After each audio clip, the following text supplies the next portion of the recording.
today's show. You won't believe why Chris is in search of his newest baby koala. And I'm just hoping I'll see that happy chocolate smile this morning. See just how fast Midget the macaw has grown in such a short time. Beautiful specimen, eh? The births just keep on coming. Another baby boo-book owl is welcomed into the family. Chris teaches his baby emu chicks the art of drinking. Oh, thank you very much, Reuben. Peeing on my carpet. Oh, come on. Then it's off to the bush for a family outing. Emus can run 65 kilometres per hour, but boy, oh boy, poor, they need a shower. And Chris has his fingers crossed for a quoll pouch checking day. Wow, wow, wow. Woohoo! So welcome to Chris Humfrey's private zoo with over 2,000 of his animal family here in country Victoria, Australia. It's 4 a.m. in the morning. It's 0 degrees, and I'm looking for the new little baby Joey, just in the hope that it's just starting to pop its head out of its mother's pouch. This is the time when the baby Joey starts eating its mother's fecal matter to inoculate itself with bacteria so it can eat and digest toxic gum leaves. And I'm just hoping I'll see that happy chocolate smile this morning. But all jokes aside, I just haven't seen it yet, and I just can't wait to see this new little baby Joey. A few months back, I got a brief glimpse of the rapidly growing Joey. But today, it's the first time that I'll get to view it properly. And I can't wait. Look, look, look, look. You can see your baby. Look at that. Matilda, look. There's your little baby brother or sister. I can't tell what it is at the moment. Oh, you can see its face. The side. Oh, you can see its nose. Look at its little paws. Look at that. No, that's Billy. Matilda, where are you? Baby koala joeys would have to be the cutest animal in the world. And this little guy is no exception. It looks so healthy and alert. I couldn't be more happy. Matilda is calm and relaxed. And the joey koala, it's not stressed at all. I'm reckoning by the size of its snoz, it's a boy. Boys have bigger heads than the girls, and their noses are usually massive, just like mine. This little joey koala will spend the next 4 to 5 months with its mum, learning all of the necessary skills to survive. It's got to be quiet.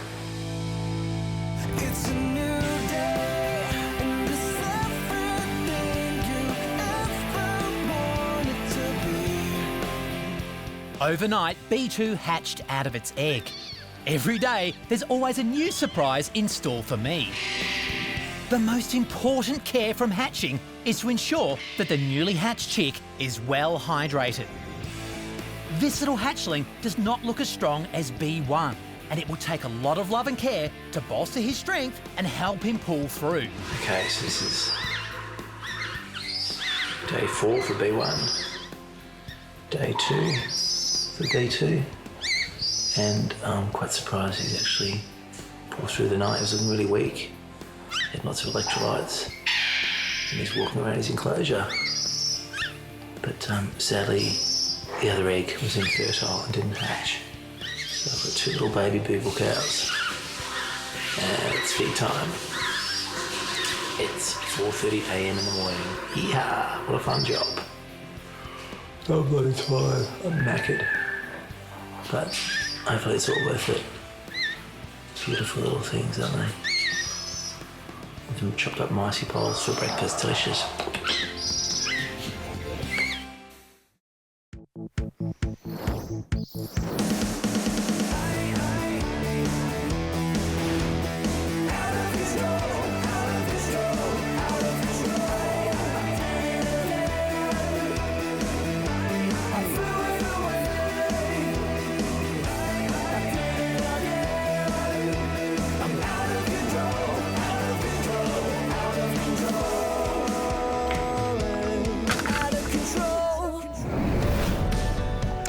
This is a very exciting day for me. This is quoll pouch checking day. The males have been removed from the enclosures.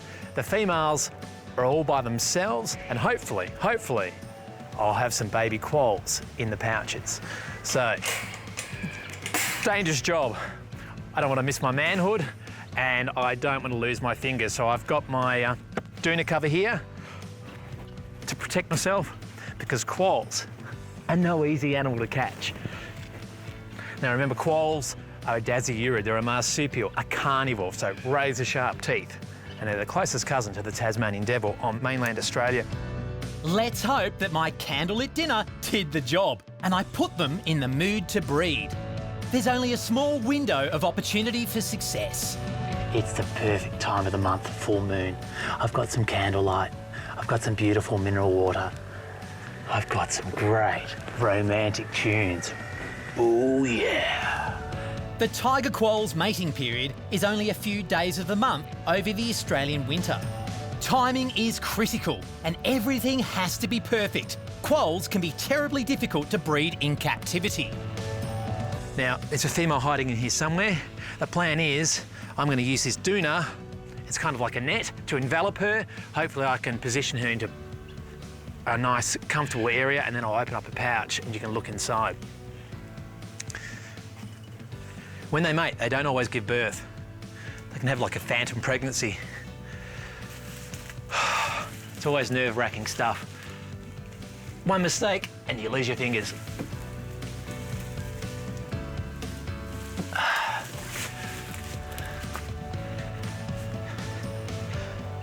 Now I have to take the male out of the enclosure. If the male knows that the female's given birth, he'll probably kill her and eat the babies. If the female has not given birth after a month, I will have to rethink my breeding strategy. I'll need to separate the male and female and reintroduce them when the timing is right. Breeding quolls is a 24/7 job if you want to be successful. Okay, that's good, that's good. I can get her on the wire like that. Now don't be alarmed. The best and safest way to catch a tiger quoll is by the base of the tail. It doesn't hurt them, as their tail is extremely muscular and it keeps my fingers out of harm's way. One bite from a defensive quoll and it will definitely ruin my day.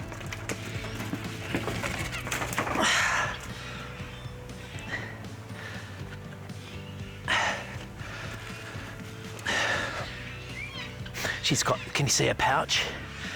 The pouch is wide and distended.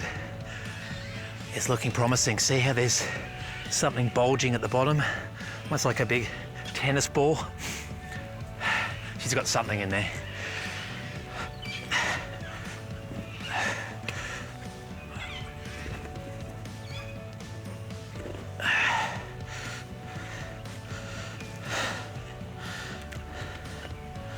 Watch my fingers. Can you see that?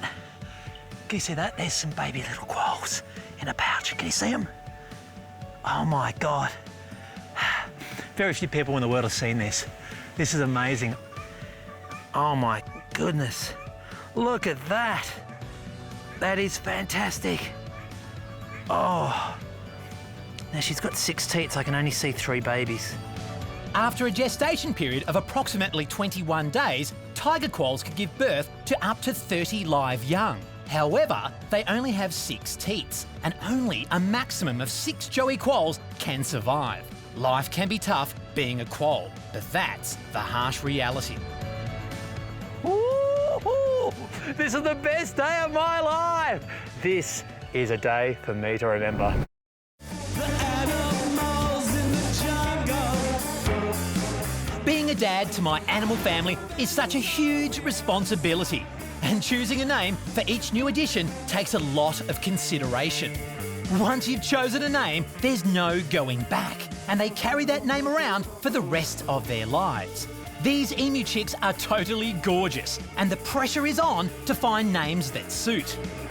By the reaction of Reuben, I don't think he was overly impressed with my selection of E1 and E2. Finally, I came up with Edie and Eli. Now it's day 2, and these little emu chicks have not eaten or drunk anything at all. So it's my job as their new parent to teach them how to eat. Now, natural instinct for an emu is to peck at anything bright and shiny. That's how they forage for food in the wild. And this is the first time they've ever drunk water. Come on, you're doing a great job. If I don't teach them the natural skills to eat and drink, they'll surely die. Hello, so cute.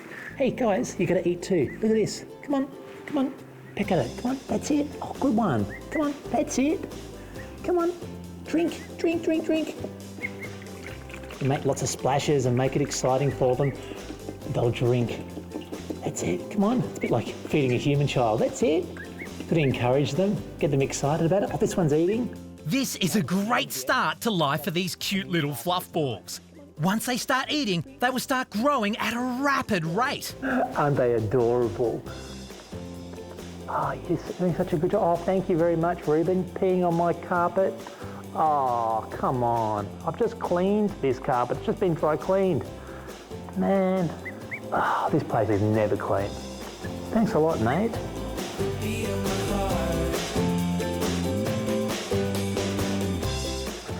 These little guys are so cute. It's a shame really that they have to grow up to be Australia's largest bird. Their cuteness is only going to last for a few months. But I'm really going to enjoy it. Aren't you cute? Come on, drink. Watch me burst out into colour. Midget, the blue and gold macaw, is growing at a rapid rate also. There is always a hungry mouth to feed at my zoo. It's incredible to see how big and powerful his beak is, even at a few days of age. It's so rewarding to see this bird transform into such a breathtaking animal.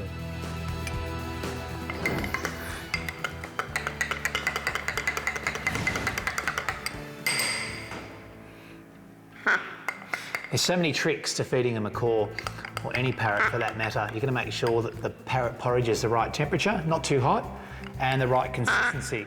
It's got to almost be like a birch and muesli, sort of runny, not too runny. That looks pretty good. There you go. Always test the temperature out. It's like testing the bath out with the elbow in a baby bath. Now, you hungry? Cleanliness is always paramount. Just make sure that you don't spill any food on his beak. Hold your horses. Hand rearing a baby macaw is not unlike raising a human child. They are such a social bird and really react to your touch and sound of your voice. Those large, intelligent eyes are just so captivating. Midget is like a real-life cartoon character. Such a handsome bird, aren't you? Hey? It's almost human-like. He follows your voice around the room. He knows that I'm his dad. I shouldn't say he, I'm unsure. Could be a boy or a girl. You can't tell the sex of a macaw just by looking at them. You have to DNA their feathers and work out whether they're a boy or a girl. Come here. Hey. You see his crop filling up? Almost like a balloon on the front of his neck. It is imperative that you don't overfeed a baby parrot. Too much food can cause crop rot, or even worse, the crop could explode and cause certain death. A crop is an organ which stores food and drip feeds into the first of two parts of the parrot's stomach, kind of like a doggy bag. With all of that food, Midget can have as many as 50 bowel movements a day.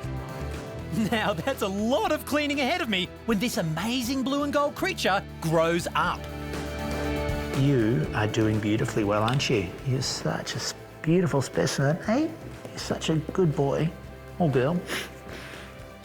I'm so proud of Midget. You're doing so well, aren't you, hey? I can't believe how much you've grown. I better weigh him. You were 30 grams at day 3. Let's see what the weigh-in now is at 37 days. These animals explode in size. They grow at such a rapid rate. You have to grow quickly out in the wild, otherwise you won't survive. What do you weigh today? Come here. Oh, he's so heavy. Can you sit there? Come on, sit there. 863 grams. You are doing so well. Hey? I can't believe these feathers.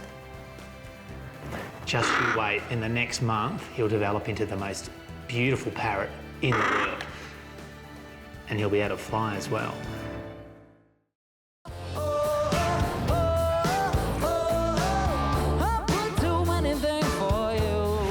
I'm really excited. This is my first family outing with Eli and Edie out into the Australian bush. They're comfortable, they're strapped in, and they're taking in the views. We're going to spend some quality family time together. My little emus are so cute, and I can't wait for them to smell the fresh bush air.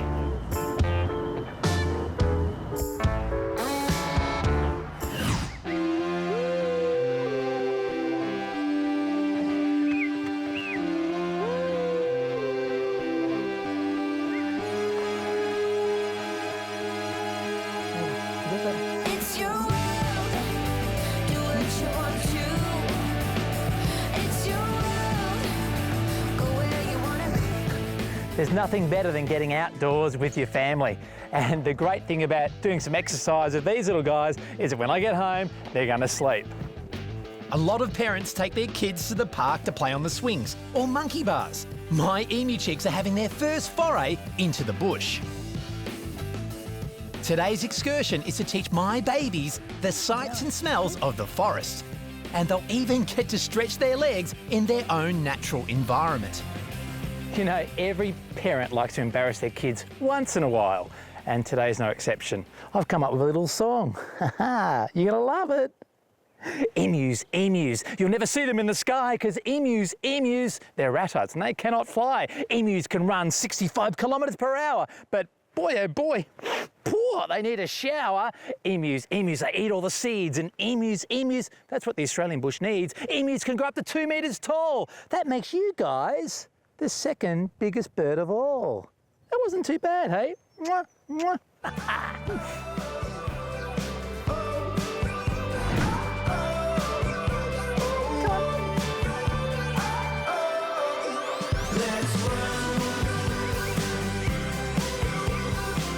It's great to be able to watch Edie and Eli play around in the bushland and do what comes naturally. Come on, pick, look. Come on.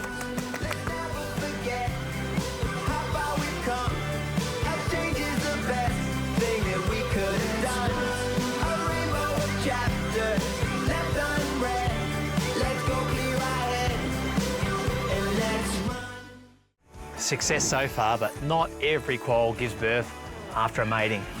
There's another one in here which I need to check. This is Quincy, and Quincy's a beautiful little girl, but she's got a big bite on her tail.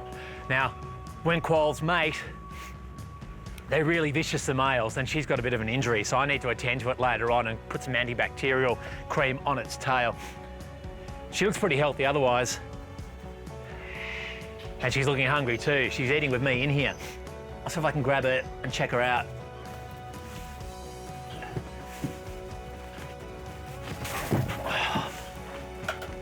It's all right. Okay, come on. Look at that tail. Can you see that tail there? That's disgusting. Obviously, they've got bacteria in their saliva, and when they're mating, they're really aggressive. They bite onto the female's tail and they can cause some injuries.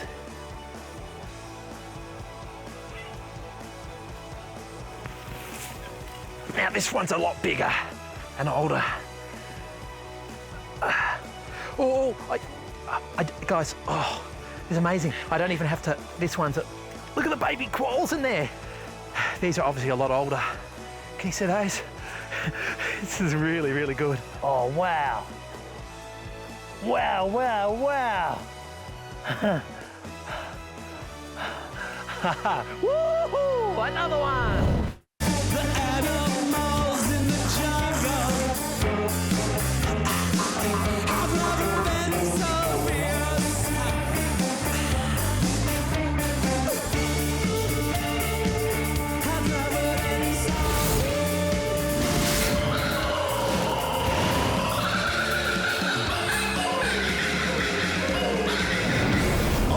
Show.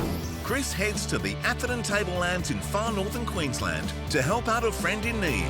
How you doing? And babysit some beloved tree kangaroos. Chris goes in search of his top 5 bucket list of Aussie animals And look at all the spines on its body to scare off predators. and finds a beautiful-looking jungle carpet python. They can unlock their jawbones here, and they can stretch out their skin like a fucking balloon like that. Then he breaks into a self-choreographed dance. And Chris is amazed Quick! by what he witnesses out in the wild. And he's just checking me out as well.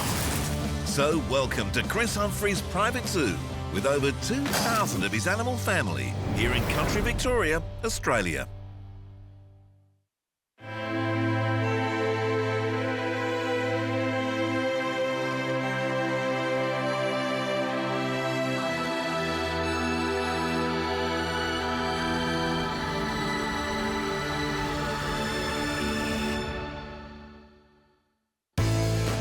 I've just landed in far northern Queensland and I'm driving to my mate's place, Karen Coombs. And Karen is an amazing person. She's a zoologist, she's got a PhD in tree kangaroos, and she runs a tree root rescue centre. She fixes these animals up and rehabilitates them back into the wild.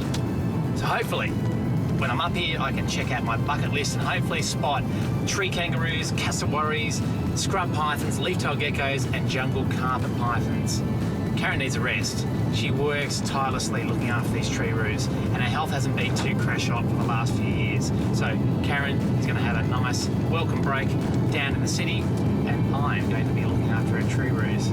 It's a big responsibility, and I'm really, really looking forward to hanging out with Lumholtz tree kangaroos. It's such an honour. But first, I have to make a quick detour to spot a Boyd's forest dragon, one of my most favourite lizards. Wow, this brings back memories. This is one of my favourite places in far northern Queensland. One of my hot spots for animals. And you'll be surprised that there's cars everywhere, people everywhere, but you'll be surprised what inhabits this little small patch of rainforest. Animals abound. It's awesome. The question is, will I be in luck today? I can't believe my luck. I've been in far northern Queensland for 5 minutes and I've spotted a Boyd's forest dragon. These animals have captivated me since I was a little kid, and these are like the dinosaur of the rainforest. Awesome lizard. Check this out, it's on the side of the tree. I'm gonna try my trusty old trick. See how close I can get up next to it. But this is in a park along the side of a road. And there's people all around me, traffic, you can hear it passing. It's incredible that an animal just hangs in here on the edge of the rainforest. And look how they swivel around the tree, try and avoid eye contact. My good old trusty one-eye trick works a treat. If I close one eye, the lizard doesn't see me as a predator and usually won't run away. Can you see that? Can you see the spines on its head? This is the female. Boys have got much buffier, fatter heads. And look at all the spines on its body to scare off predators. This is amazing. 5 minutes in Queensland, Boyd's forest dragon. This is going to be a great trip.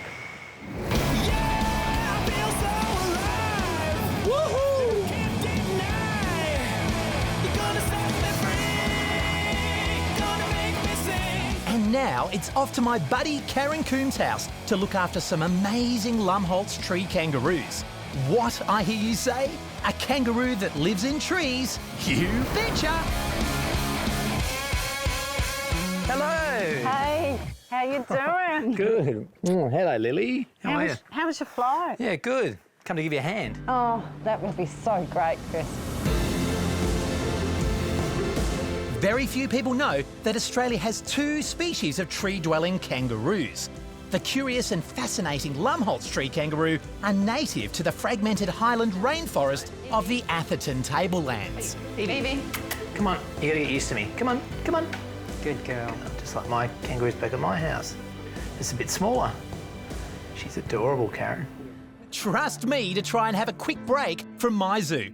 I end up looking after other people's animals. I better do the rounds and do a quick meet and greet with my adopted animal family. Meet Goldie. No points for guessing how she got her name. There's a debonair and handsome Scotty and the flirtatious and somewhat of a princess, Zoe. So has Zoe got a boyfriend? Yeah, she's in love. Really? What's his name? Scotty. I never wanna let you down. It's like perfect match, isn't it? He's actually got some brain damage, so we think he's been hit by a car. Yeah. And we didn't think he would know how to mate. He doesn't act like a normal male tree kangaroo. Well, looking at him right now, Now he is. He does know what he's doing. Well, he's learning. So we let them play. Yeah. We're not intending to let them mate, Yeah. but he'll hopefully go to a zoo and join a breeding program, which Yeah. will be awesome. Now it's time to meet Zoe. I hope she likes me. Don't rip my Chris. face off. I can't believe how She's heavy sharp. she is.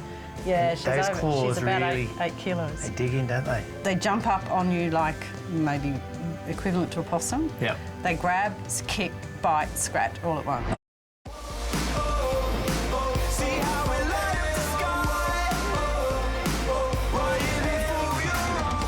It's a pleasure helping out my friend Karen look after her beloved tree kangaroos. And I'm just about to find out where I'll be bunking down at night. And I've got a feeling that I might have some company. She climbs up and sleeps on the end of the bed. Okay. So if you go in there, Lily, come out. Come here, baby. Come on, darling. Come here. That's a girl. It looks like I'll be sharing a bed with Lily, the blind tree kangaroo. Hopefully, she doesn't snore. Not a bad life, really. Lily gets breakfast in bed. A variety of rainforest leaves will need to be picked daily. Looking after tree kangaroos is not dissimilar to looking after my koala family. Both species are very fussy folivores, which means they eat leaves. She'll probably just climb up and sleep on the end where she is now. Lily doesn't look too fussed with her new babysitter. New leaves and she'll lie down here on the She's relaxed, and it looks like we'll be great mates. She might come up to you and talk to you near your face at night, so she might scare you a little bit, but you're used to all that. Best bit of company I've had for a while. Karen has headed off for a well-earned rest. Looking after her tree kangaroos is a big responsibility. I really want to impress her. But hey, how hard can it be? There's only 7 to look after. I've got 2,000 mouths to feed back at my zoo. This will be a walk in the park, I hope. What an adorable soul Lily is. She can barely see. And amazingly, she uses her tail like a walking cane to feel her way about. It's extraordinary to watch. And then you wouldn't believe my luck. Guess what I spotted high up in the rainforest canopy? Hey guys, I'm just going to put Lily back inside the house. There's a wild tree kangaroo up there in a tree. We need to get the drone up quickly, okay? Come on, Lily, it's all right. Let's put it back quietly. Can't leave her out because I need to look at it, but there's a tree kangaroo right up there in the canopy. A tree kangaroo, a wild one. Come on. Despite their size, Lumholtz tree kangaroos are usually very hard to see in the day. I can't believe my luck. Can you get the drone up quickly? Come on.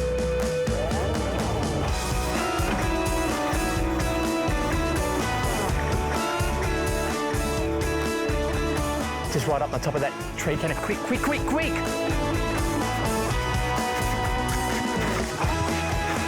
My heart is racing and adrenaline is pumping through my body. To see a Lumholtz tree kangaroo up close in the wild is a rare thing. And to actually get some clear vision of one, wow, that would be a dream come true. I've got to hurry.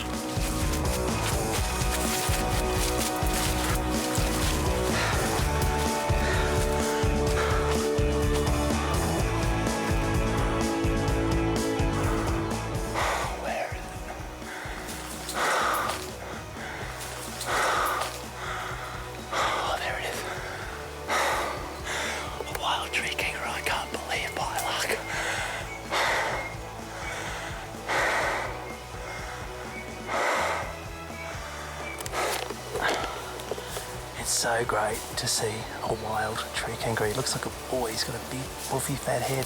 You can see him shaking his head around, trying to get rid of all the annoying mosquitoes and midges. And he's just checking me out as well. It's probably not a wise thing to lie down on my back in the rainforest. I'm going to get ticks and leeches crawling up my back, but you know, it's just worth it to see a wild Lumholtz tree kangaroo. This is awesome.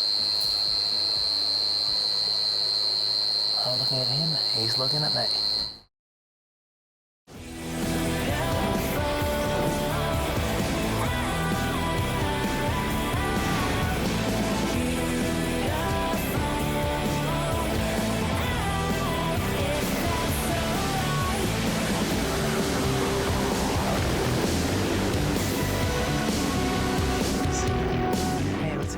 Lily and I are getting on like a house on fire. She seems to love the food that I'm dishing up for her. Sadly, it's such a hard life for a tree kangaroo in the wild. Loss of their rainforest habitat, dog attacks and road trauma are the biggest threats for the survival of this species. I know I'm not caring, but I'm the next best thing, okay? I'll look after you. It's time for me to take a quick break and do a bit of exploring and get in touch with my animal instinct. I'm just taking a slight detour. I'm on the lookout for poinciana trees, and these trees are usually laden around here with rhinoceros beetles. And these bugs are awesome. Boys have got the big horns, girls have got no horns whatsoever, and they congregate in these trees for a bit of a love fest. They hang out like a bug disco. Don't you think it's incredible that bugs can live alongside all this traffic up in this tree and people are totally unaware? Fingers crossed, I can show you something pretty amazing. Can you see the rhino beetles? They're actually, look, they're all falling out. It's like an Easter egg hunt. These are rhinoceros beetles, commonly called elephant beetles in other countries. The female gives off a pheromone which excites and attracts the males into a love-crazy melee. Although their perfume smells glorious to them, it's not attractive to other animals. Oh, disgusting. It stinks. It's like a exudate out of their backside. And basically that just wards off predators so they don't eat them. What a find. That is incredible. And these are really healthy boys. What they do, they get up on the tops of the trees and they flick each other out with those big horns, almost like a sumo wrestler. And basically they flick. Once he's gone, this big, well-endowed boy here, he can have all the lady rhinoceros beetles. But I wasn't expecting that. The tree just showered down with rhinoceros beetles. And that sound, you know how they do it? They rub their wings, they're called elytra, on their abdomen. And if I stop their abdomen from moving, see, it stops. Watch this. Impressive sound, isn't it? If you're a cicada bird, if you're a kookaburra, you wouldn't eat them. You'd be too frightened to. Almost looks like you open up a can of soft drink, doesn't it? That's something I haven't seen before. That is fantastic. So this is it. This is where the journey ends. This is the final stage of a rhino beetle's life. There's a female burrowing away here, about to lay some eggs in a little egg chamber in the ground. This little female's probably only got a couple of days left to live. So I'll just tuck her back in there, let her do what she knows how to do best, because unfortunately, next few days, her life will end. Kind of sad, really, isn't it? Rhinoceros beetles are important pollinators of many tree species, and their larvae feed on decomposing vegetable matter, accelerating its breakdown into compost. They're great for your garden. Okay, cool. I'm up.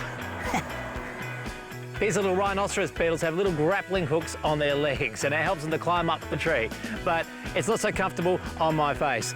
Oh, it really hurts. Rhino beetles are one of the strongest animals on the planet for their size. They're able to lift 850 times their own body weight and are sometimes called Hercules beetles. Pretty amazing stuff though. All these people just driving past. They don't know what I'm doing, this crazy guy up a tree, but it's so fascinating. Now, you don't need giant snakes and tigers and wolves and polar bears to make things exciting, rhinoceros beetles have a pretty amazing tail as well. This is the best day of my life!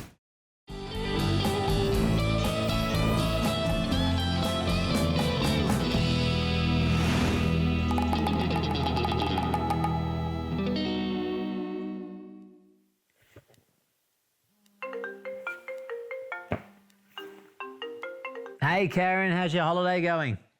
Good, thanks, Chris. How's things there? Yeah, really good. I'm surviving. Everything's okay. All the animals are loved and got lots of food and heaps of water. Oh, that's good. Is Lily in bed? Yeah, and she went to bed about an hour and a half ago, so she's cool. She's sound asleep. I'll snuggle up with her later on. Oh, good. Did you make sure she was comfy? You've got put the toilet seat down, haven't you? Yes, I have. Definitely 100%. Putting the toilet seat down is like a pool fence to stop young animals from jumping in and drowning. Hey, listen, don't worry about this place. It's all under control. Happy holidays, rest up, and I'll see you soon, okay? Okay, thanks, Chris. Love you heaps. Look after yourself. Cheers, bye. Thank you so much. Bye. You're welcome. See ya. Bye. Worry wart.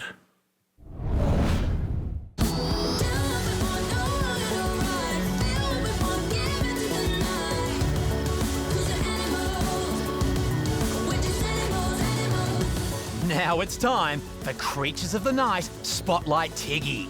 And you never know who you'll meet. I found something pretty cool underneath Karen's house.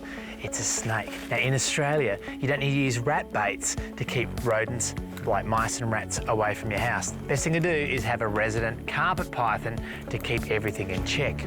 Just like Dominic, the diamond python, back at my place. He's such a great pal to have. Always cruising around looking for some rodent supper. Shh, don't tell anyone. The only animal that I'm scared of are rats and mice. There's a beautiful jungle carpet python over here. And this is what I was telling you about. This is on my bucket list, my top 5 animals to the Atherton tablelands. And this beautiful little jungle carpet python has that distinctive skull and crossbones on its head. And this is one of the most beautiful subspecies of carpet pythons in the world. And look at the beautiful patterns, all the blacks and all the golds and all the yellows. Helps it to hide underneath the rainforest undergrowth. Now they're non-venomous. They don't sting their food, they wrap around their neck, stop them from breathing and then go and swallow them whole. And they've got those heat-sensory labial pits along the side of their face. This snake here is big enough to eat a rat that big. And they can unlock their jawbones here and here, and they can stretch out their skin like a fucking balloon like that. And they can eat whole rat. So this snake here does a fantastic job. So don't kill them, they're great animals.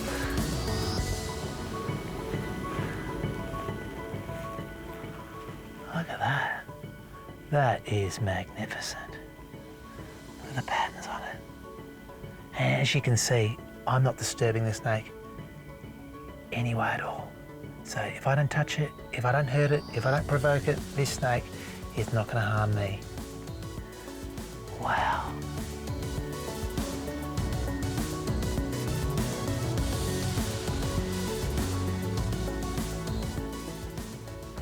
But that's another one from my bucket list. That is awesome. You know, the cool thing about coming to northern parts of Australia is the wildlife. And you don't have to be in a pristine environment like the rainforest to find critters.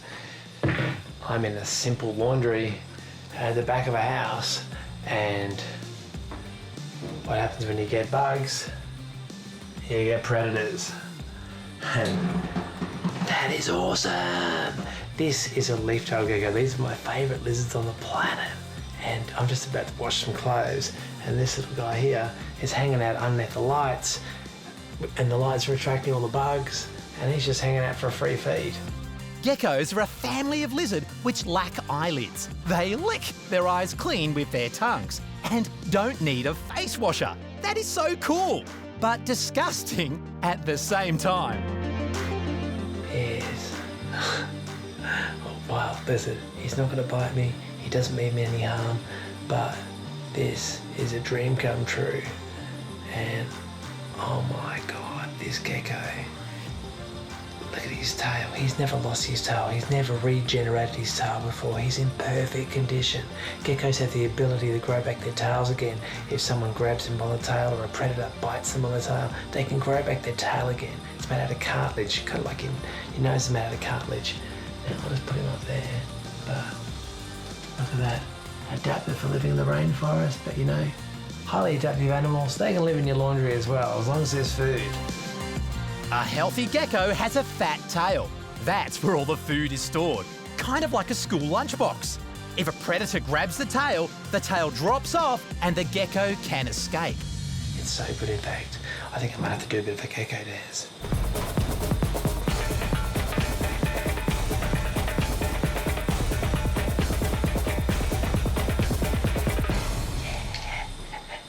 That's fantastic.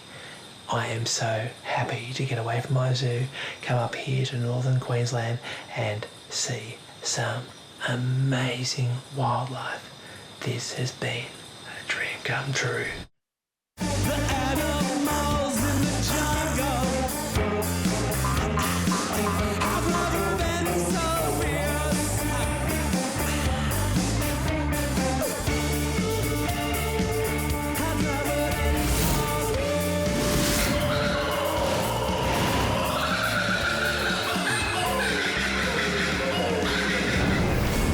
Today's show.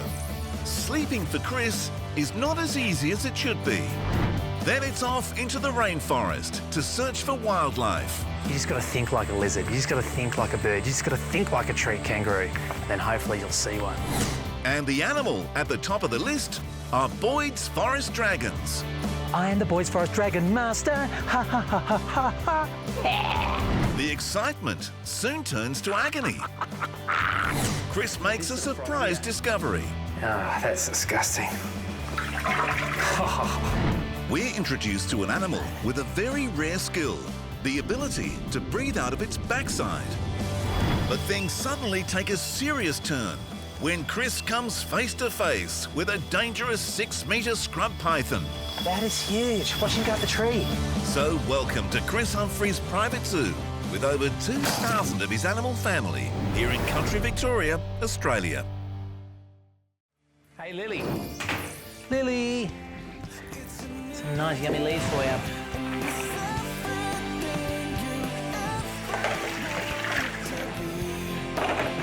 Now that Karen is back, my tree kangaroo duties are complete and my job is done. It's time to use my animal instinct and to get out and explore this biodiversity hotspot called the wet tropics.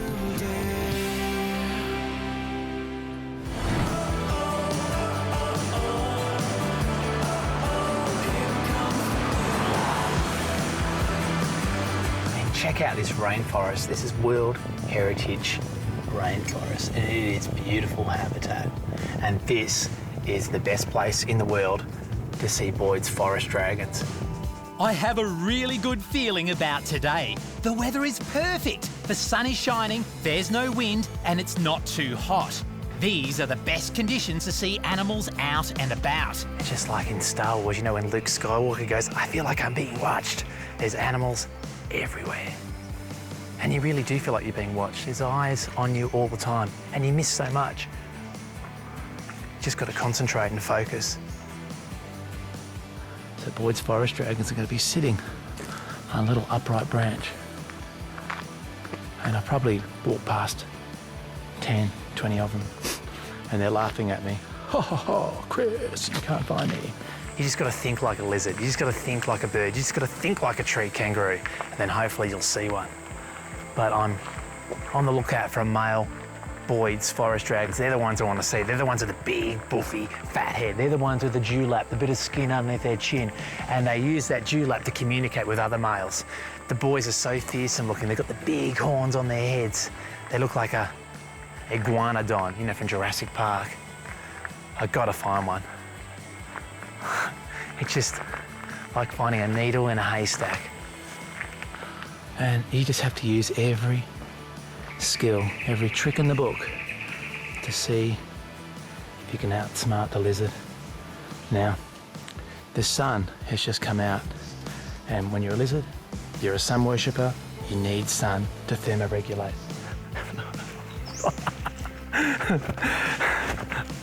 There's a Boyd's forest dragon up that branch. That is excellent. It's a female. Now, I can just climb up.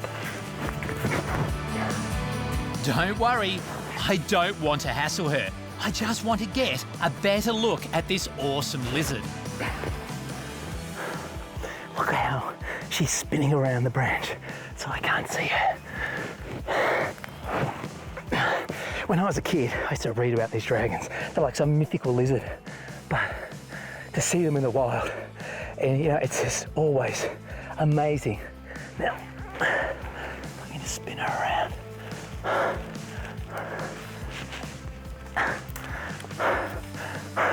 Look at that.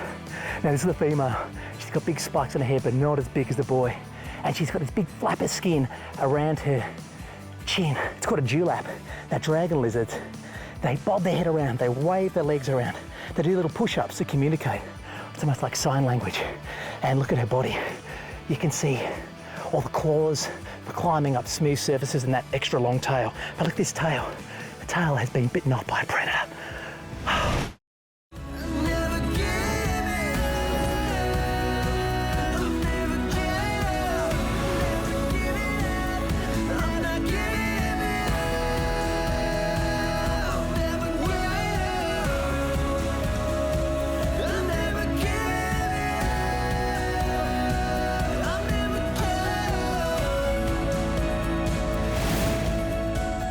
It's not just the tree kangaroo and the cassowary which are endangered, it's the entire rainforest system itself. If we lose this place, that will be a travesty for mankind.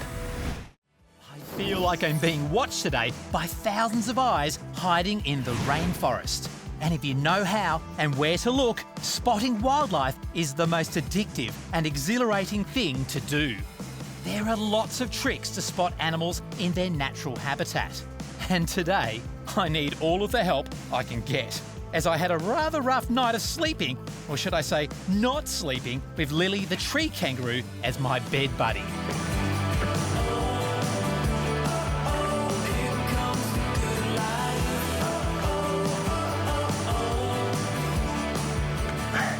I just can't tell you how much I love being out in the rainforest and having a fozzick around. Remember when you were a kid and you played party games, pass the parcel, always my favourite. Well, it's kind of like that, but this is like a rainforest game.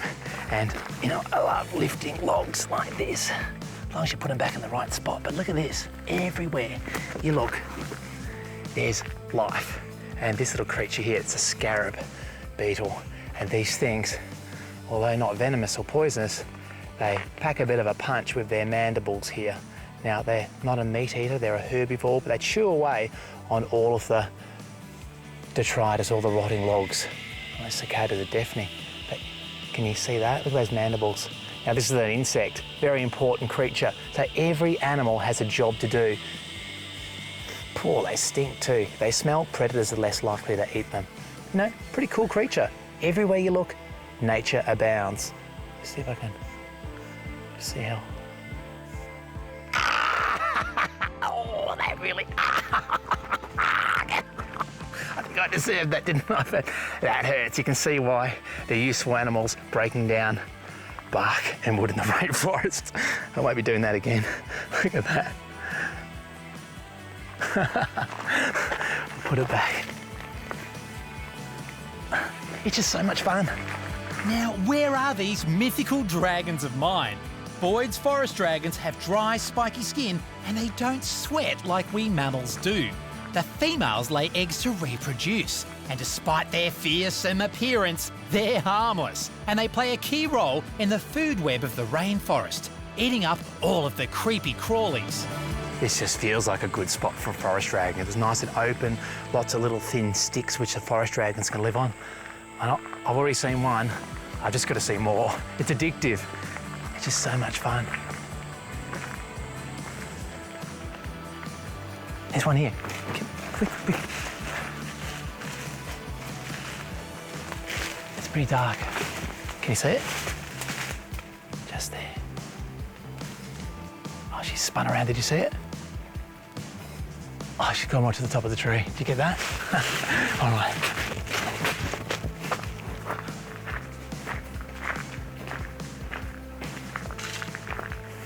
How many's that? That's like at least 4.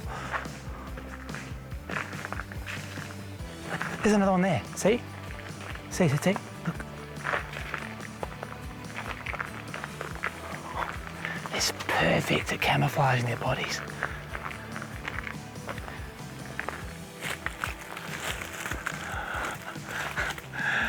That's got to be number 5.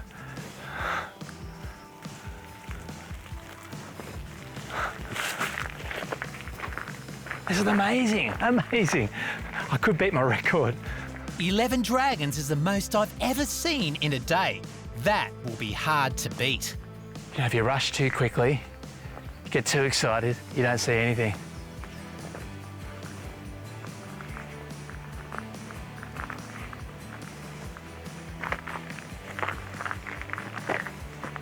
There's one there. There's one there. It's a boy. Look at him. This is the perfect time of day to get them, to see them. They're just coming out in the morning after a cooler night. Can you see it? This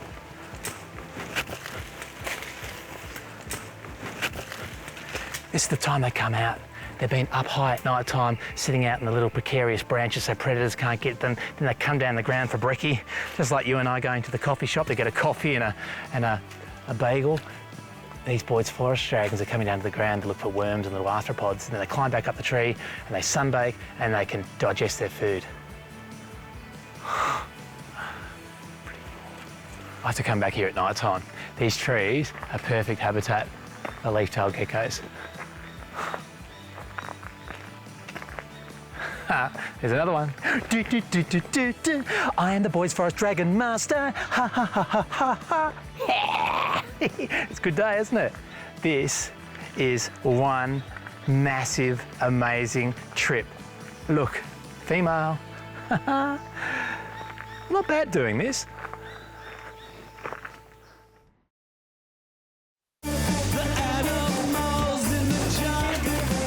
I'd like to share with you a very magical spot, a place where the wildlife isn't afraid and happily comes out to greet you.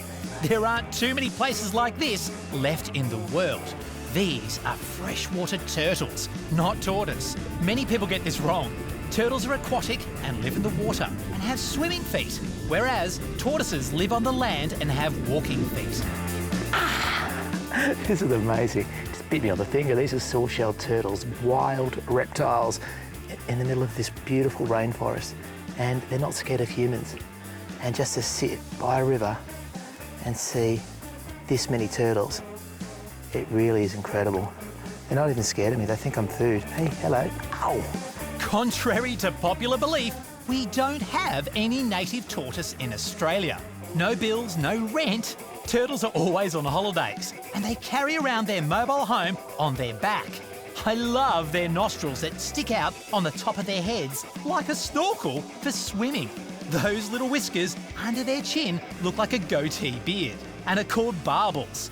These are sensory protrusions for feeling around in the murky water and are used for finding their way about and also to find their food. This is an incredible place. Look at this. It's just amazing. They're not frightened of me. These are wild animals. There have to be 30 of them just swimming around. Every little rock you see, it ain't a rock, it's a turtle. These freshwater turtles have the ability to absorb oxygen through their cloaca. They truly are bum-breathing turtles. Now that's an amazing adaptation. This is amazing. These are wild saw-shelled turtles and they're oblivious to me. They're so friendly. They just come up and they have a look at me and they don't even care. They don't see me as a predator. They don't see me as a threat. Where else do you get to see this? This is great stuff to see.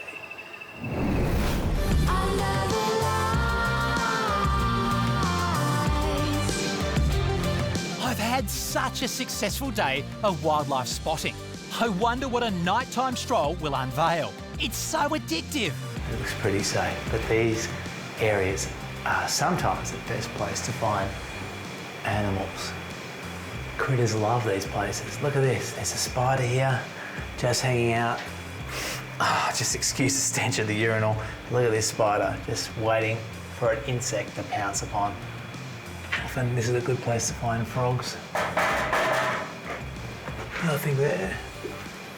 You see, all these animals are attracted to the lights that often get left on.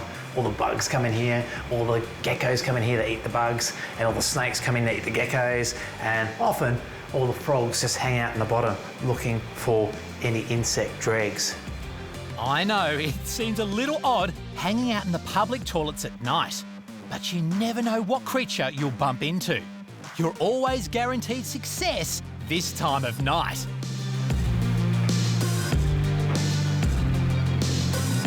Sometimes you get grossed out.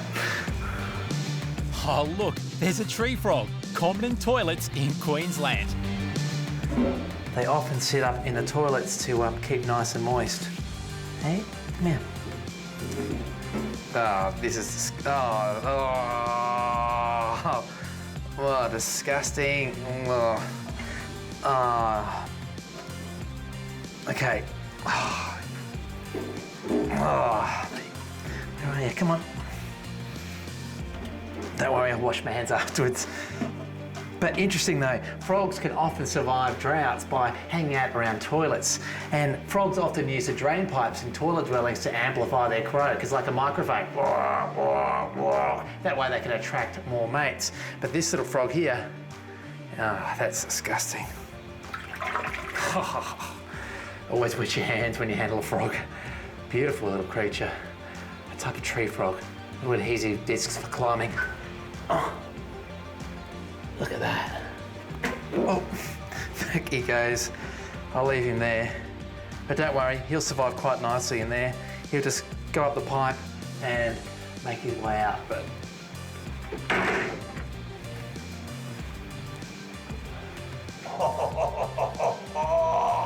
this is cool.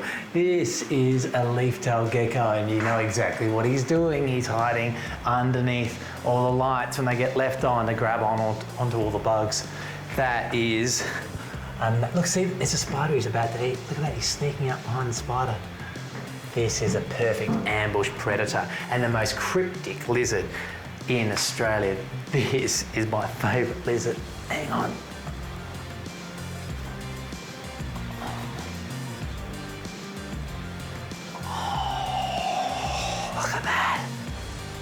This is the male. Look, you can see he's very well endowed.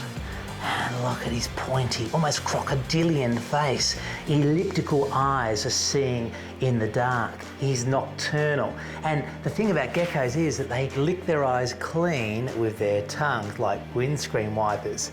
And that's not the only amazing thing about geckos. Geckos have a cartilaginous tail. So although they keep all their food in their tail, if a predator grabs their tail, they can drop their tail, run off, and then regenerate their tail again.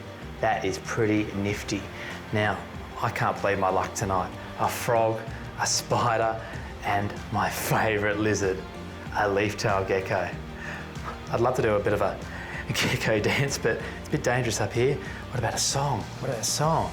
Geckos, geckos, geckos for me. Geckos, geckos live up in a tree. Geckos, gecko, I'd like to give lots of hugs because geckos, gecko, eat all the bugs.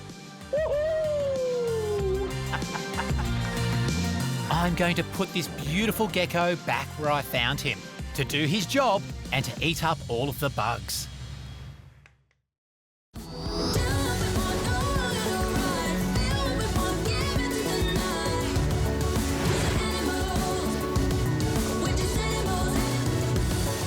There's nothing like a midnight gym workout. I've just spotted the ultimate specimen of a male Boyd's forest dragon. I hear you say, not another one, but remember, these are my favourite lizard, and this guy is the Fabio of the lizard world. They sit out in the thinnest of branches when they're asleep. Enemies simply can't reach them. The rainforest is a dangerous place. You have to have some tricks up your sleeve. Hey, little buddy. This has been the best day. Look at him. I don't want to wake him up, but this is the most primitive dragon lizard. He's got spikes all over his body and he's just having sleepy time. I think you are incredible. This has been a great day. I'll leave him alone. We are. This has been great. I never get sick of searching for and discovering creatures. It's like a sixth sense. You have to use every bit of your animal instinct. And then it also takes a bit of luck too.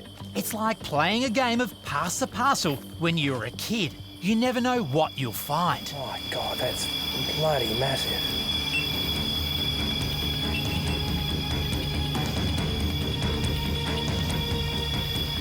This is the biggest scrub python I've ever seen in my life. This is huge. Oh my God.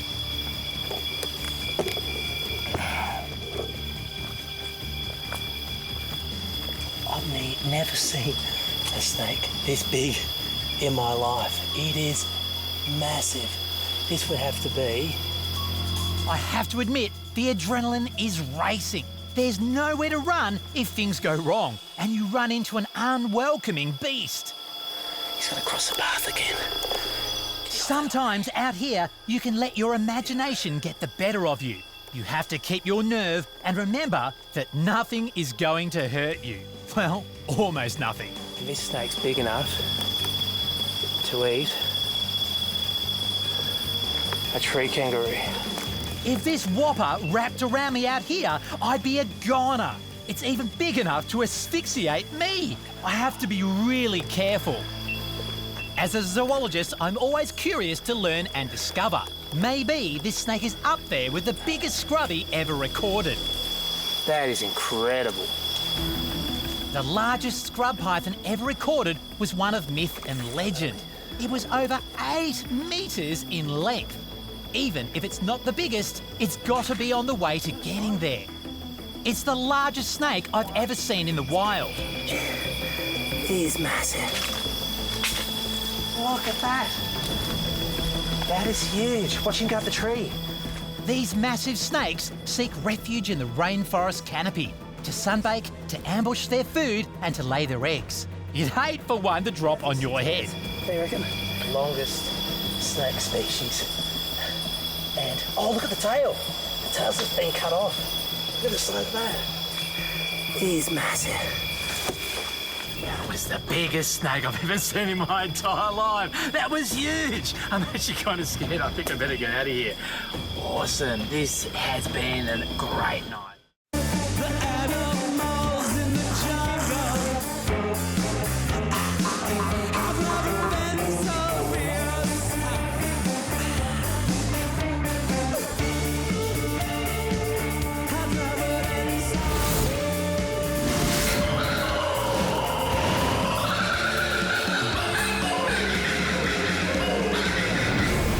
On today's show, the adrenaline is pumping as it's ostrich egg hunt time.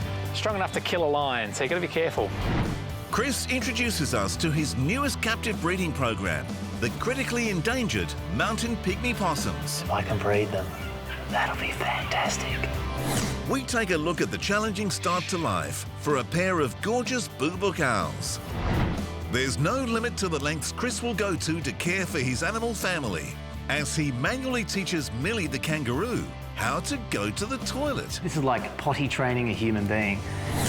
And a surprising discovery as Chris checks in on the health of Queenie the tiger quoll. Oh my God. I've got to be quick, I've got to be quick. So welcome to Chris Humfrey's private zoo with over 2,000 of his animal family here in country Victoria, Australia.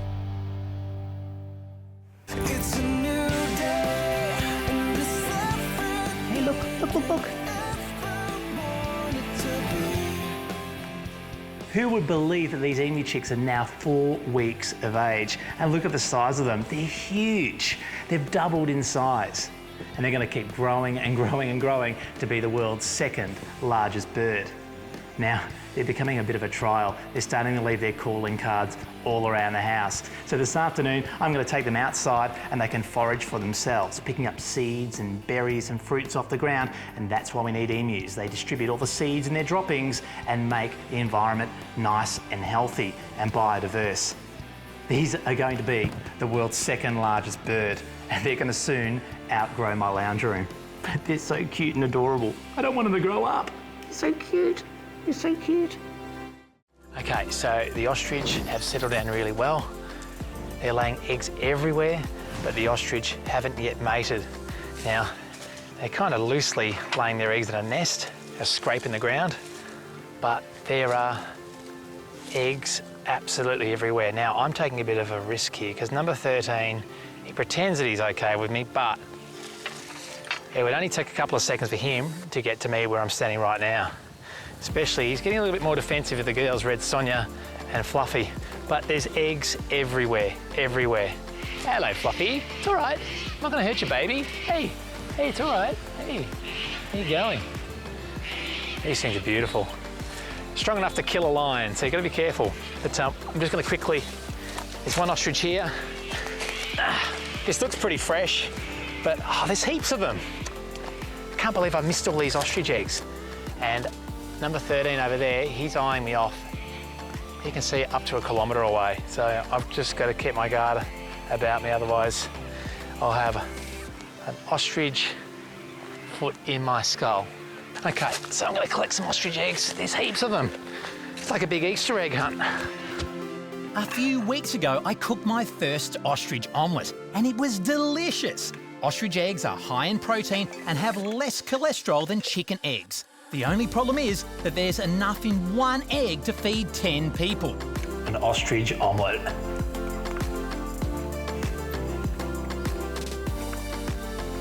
Yum. Yum. These are the world's largest eggs. Number 13, keep your eyes off me. If he does run towards me, I'm just gonna have to jump up into a fence. Quick, smart, or hide behind a tree. It's always a bit of a risk. Uh-oh, you see me. Number 13 is all juiced up and in prime breeding condition. He is sporting his pink beak and pink leggings. This change in coloration means that he is coursing with testosterone and in breeding mode. This makes him more territorial and dangerous. Keeping a careful eye on him. It does beat an Easter egg hunt though, doesn't it? I can't believe how much energy goes to laying an egg, which is not fertile. A whole stack of them.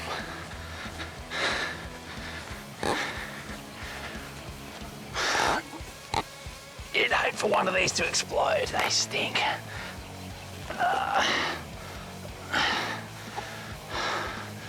I've got a good idea. We could play ostrich bocce.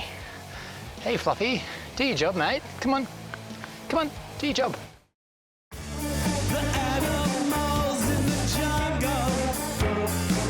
Be nice. Be nice. Come on, play your game. You love your game. Come on, chase your blankie.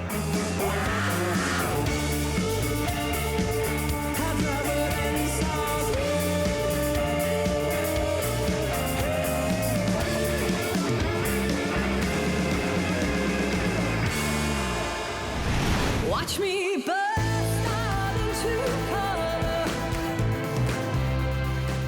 Hey, Midge. This is Midget at 47 days of age. And my, oh my, haven't you grown, hey, buddy? You're so cute. I can't believe how much this parrot has grown in the last week. It's dinner time. Look at all the feathers erupting out of his body. He's going to be full grown in the next month and flying around. You're beautiful, aren't you, hey? Hello. Hey. Hello. It's dinner time. Macaws are the largest parrot species in the world and native to Central and South America. I know, I should be looking after and learning about Australian animals. I do have my lapses at times. They are just such intelligent creatures. Midget is exactly like raising a human child, and you really do become so attached. My mum always told me never buy white couches with animals. She was right. You're gonna mess up my couch, eh? Here you go. Hey, get back on there. Get on your blanket. Look at these wings. That is incredible, isn't it? Hey? You got little yellow earmuffs. You've got a developing green head. You're a very handsome boy, aren't you? Or girl. Macaws are sexually dimorphic, meaning that it's not visually easy to tell males and females apart. The only way to be certain is to DNA test their feathers. So the best thing about Midget at 47 days of age is that he's familiarising himself with me now. He sees me as dad, he calls out for me, and he likes being interacted with. He likes being touched, he likes being stroked, he likes his little cheek patches tickled. He's just like any human baby, and he likes being spoken to and just played with. He's starting to explore his environment. He's starting to get the gist of where he lives, and it won't be too long now when he'll be walking around my house, chewing on things and getting to understand the big wide open world outside. Hello, you're so cute. Don't grow up too quickly, buddy. Look at these wings. You'll be flying soon, won't you? I love you. Hey, gotta clean you up. You've got a dirty face. I'm quite surprised he's actually pulled through the night. He was looking really weak. He had lots of electrolytes. And he's walking around his enclosure. Everything will be gonna be alright. Gonna work out fine. Don't you worry about it now. In time, you're gonna see that everything will be gonna be alright. And the sun will shine. Don't you worry about it now. Alright, you know it's gonna be. I had pizza tonight. The owls, well, they get, I feel it. A bit of insectable powder. Come on, guys. Beer, come on. Beer. Come on.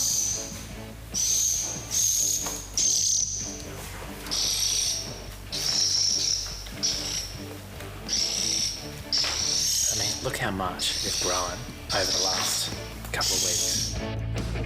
The southern boobook owl is Australia's smallest owl species and is found throughout the country, as long as there's suitable habitat. They are so important for the natural ecosystem, as they eat all sorts of bugs and small rodents. Unfortunately, the boobook owl are disappearing across their range due to habitat destruction from humans. When will we learn? Without these little guys, there will be insects and mice everywhere. I mean, if it's not an owl waking me up in the middle of the night, it might be midget and macaw, it could be baby kangaroo, it could be kangaroos downstairs hopping up the steps. I seriously need some sleep, man. My God.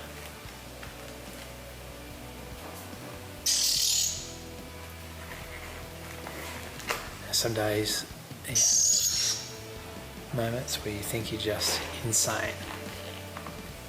Maybe I am. What's wrong with being crazy?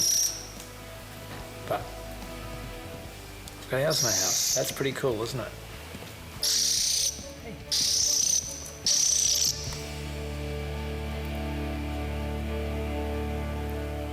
And they use my computer as a perch. Beat of my heart.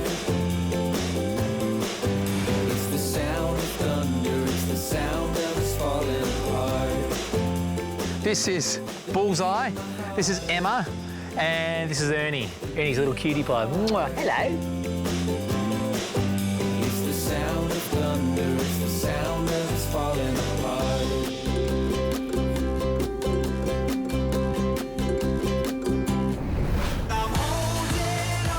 Hello, Millie.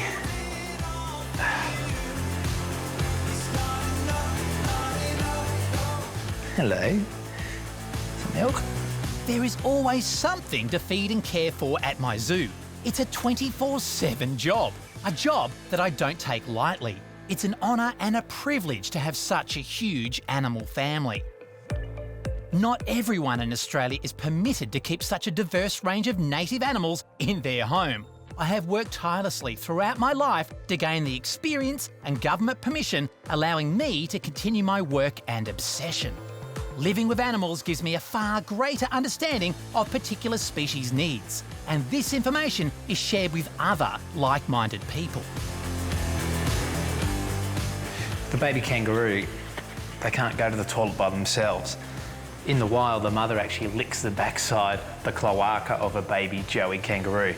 But Millie and I aren't that close. So I'll use my tissue, just rub her backside and just stimulate her to go to the toilet. It might seem gross to you, but this is a really important macropod behavioural thing to do for them. They're rubbing their back, make them go to the toilet. You can actually check out the health of a baby joey kangaroo. You can see the colour of its urine and work out whether it's dehydrated or not. She's pretty good. Not too dehydrated, it's sort of like a yellowy colour, that's great. If it's orange, a bit of a danger sign that she's dehydrated. But the thing I need to do is make her do a poo, a number 2. So in the wild, the mother licks her backside. I'm just going to just coax out some kangaroo droppings. Seems like pretty gross stuff, but it's just a baby. You gotta treat it like a human baby. This is like potty training a human being, and it takes a while, but it's much better than the kangaroo pooing on your couch, which happens a lot around here, believe me. Oh, there you go. There's a little poo. Good for you. Nice little solid palate. There you go. Good girl, hey? Mwah. I'm going to show you one of my new captive breeding programs. This is one of the most critically endangered marsupials that we have living here in Australia, the mountain pygmy possum. They're so small, there's 3 little possums in this green breeding box. Now, you'll be excused for thinking that they're a rat, but these aren't any rat. They're a special type of possum which lives in alpine areas of southern parts of Australia. And if I can breed these this year, it will be a dream come true. Come on.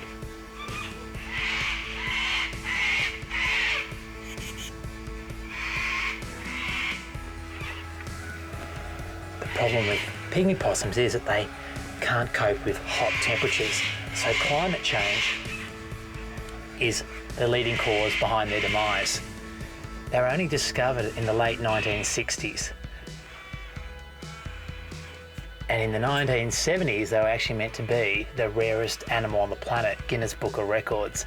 So this little creature here is very unusual. And if I can breed them, it'll be a stroke of luck. And I can breed them to other zoos or give them to other zoos all around the country.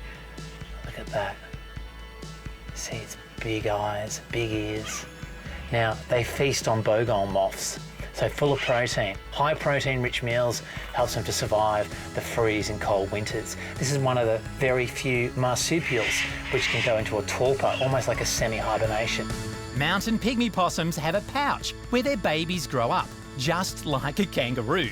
They have an extremely short gestation period of approximately 15 days and usually give birth to 4 babies. Unofficially, these animals will become extinct in the next couple of years.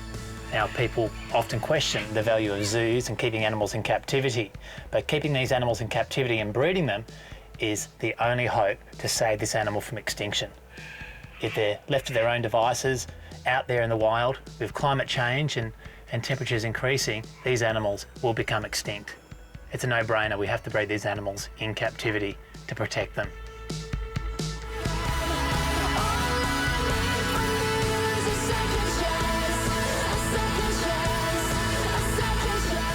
Mountain pygmy possums are actually the largest of the pygmy possums found here in Australia. Remember, they're not a rodent. They have a prehensile tail like a monkey's tail to help them grip onto tree branches whilst they're climbing. If I can breed them, that'll be fantastic. The mountain pygmy possum. They give birth to 4 young. Hey, look at there. Look up there. Look at that.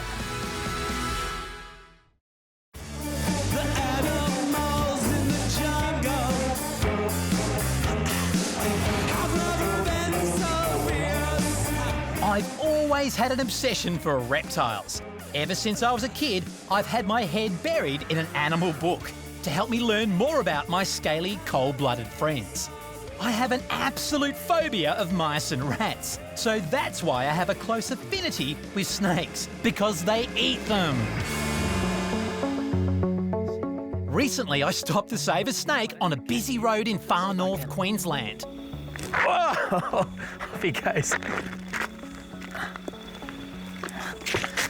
You're going that way, mate. I've got to get him over on this side.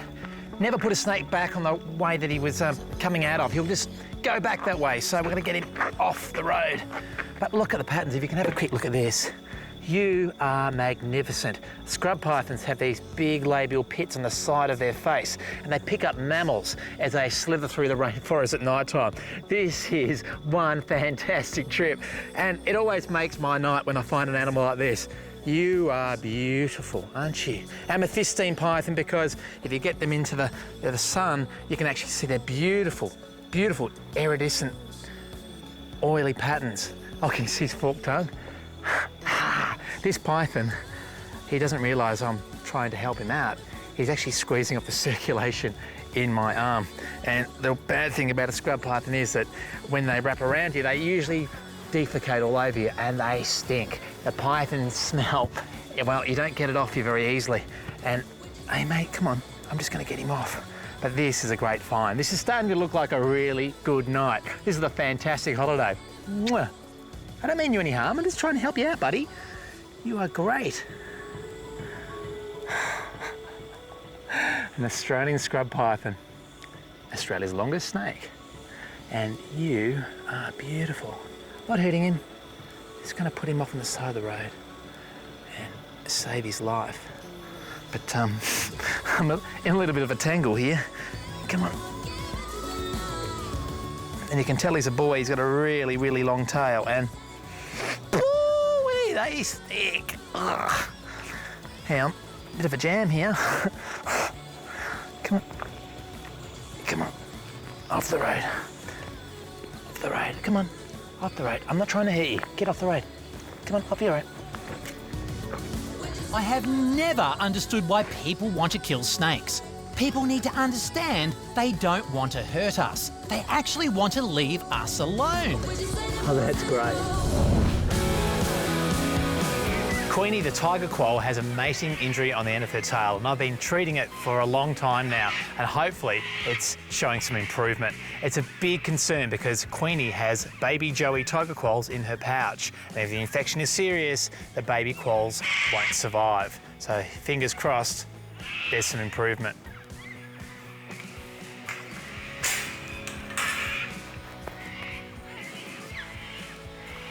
But because she's got Joey's in a pouch, she's going to be super aggressive, so just watch out. She'll lunge at you, she'll bite at you, she'll spit at you. She doesn't realise that I'm actually only trying to help her.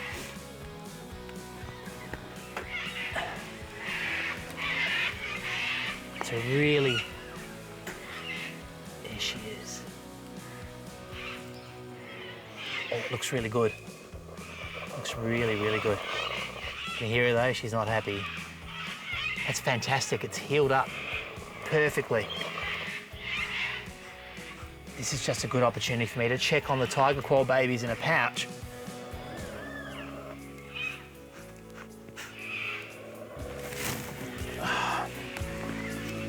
Remember, it's vital to capture Queenie to check on her health and also the developing Joey quolls. Catching her by the tail is the most effective way and it doesn't hurt her.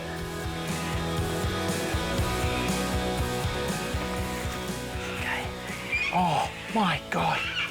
I've got to be quick, I've got to be quick. Baby tiger quolls. I have to put her down. I don't want her to drop her Joeys. Oh, did you see that? That is amazing. See the little tiny spots and the little Joey tiger quolls? That is awesome. I'm really happy with the recovery of the tail. I'm just going to leave her alone, leave her in peace.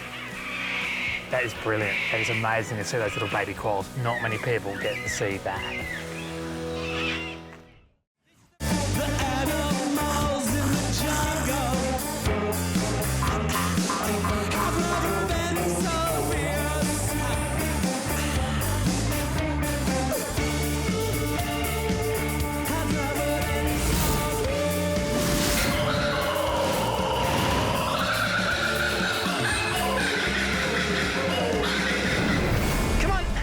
today's show.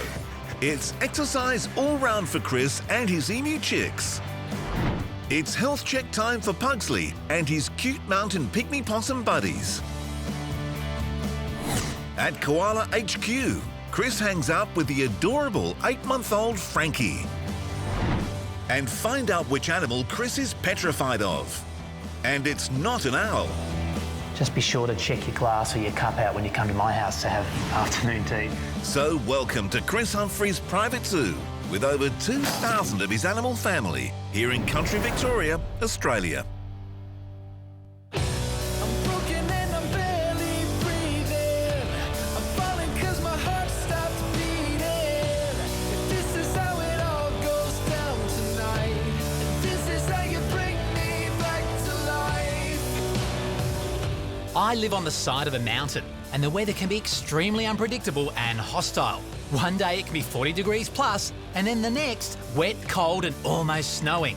The weather has caused havoc on my animal family over the last week, and these two little guys have fallen off their mother's back, and I found them cold and lifeless on the floor of their enclosure. So this is week 1 for me and I'm really excited. These little possums are doing extremely well. Tiny and Tim, little baby sugar gliders. And if it wasn't for me, these little sugar gliders would be dead. And they've grown exceptionally well over the last week. Now the hospital box has lifted their body temperature back up and they're thriving once again.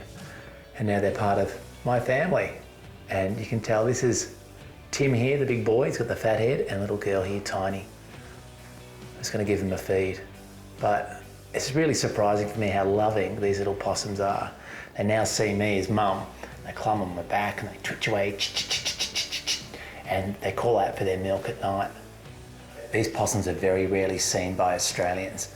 They come out at night time, so therefore they're nocturnal, and they live up in little hollows in the daytime in the tops of the tallest eucalyptus trees. Sadly, they're most commonly seen when a pet cat brings them in to their owner's house. But a little possum, look like a little chipmunk, don't they? But these are Australian marsupials and they have a pouch where their baby grows up big and strong, like a kangaroo, like a wombat, like a koala.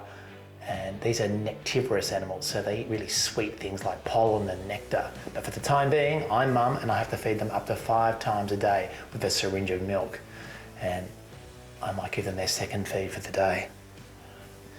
Now, when I feed them, I have to separate them because they like to fight over their breakfast. So I might put little Tim up here, and I'll use a bit of toilet paper as a bib because they really are messy feeders, and I don't want to spill the milk on the fur of the possum. That could cause an infection. Let's see if they're hungry. Now I use a syringe. A lot of people use teats, but a syringe is a great way to feed little tiny possums. It really is an effective way of delivering the milk. Just form a little droplet on the end of the syringe and she'll lap it up. No spillage. You know, it doesn't matter where you live. Everyone can do something to help out wildlife in their local environment. And if you're lucky enough to live where sugar gliders do, why not construct some nest boxes for them? Keep a careful eye on your domestic pets and plant suitable food sources and enjoy living along these precious gifts of nature. They really are forming their own little individual personalities. They're like human kids. Look at Tim up here. He's exploring my head, looking for a quick feed, and you can smell the food down below. It's just like brothers and sisters fighting over a bit of breakfast. Come on. You've had enough? You've had enough.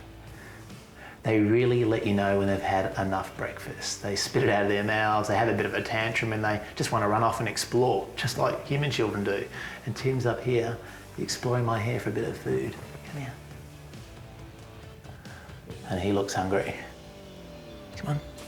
So over the next month or so, these little gliding possums will start spreading their wings, their membranes, and start gliding around the house. Sugar gliders really are the mini superheroes of the Australian bush. They have a unique gliding membrane which stretches from their little finger to their big toe. It's called a patagium. These acrobatic little guys have been known to glide a distance of a whopping 100 metres from tree to tree.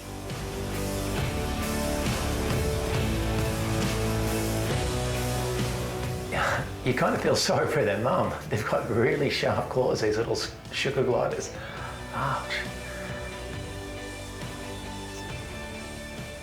But it's all worth it. See those tears in my eyes? They're real. I'll be back in another 4 to 5 hours to do the same old thing. Food, toilet, and make sure they're nice and clean. That's what a mum does. Ouch, that really is sharp. Come on.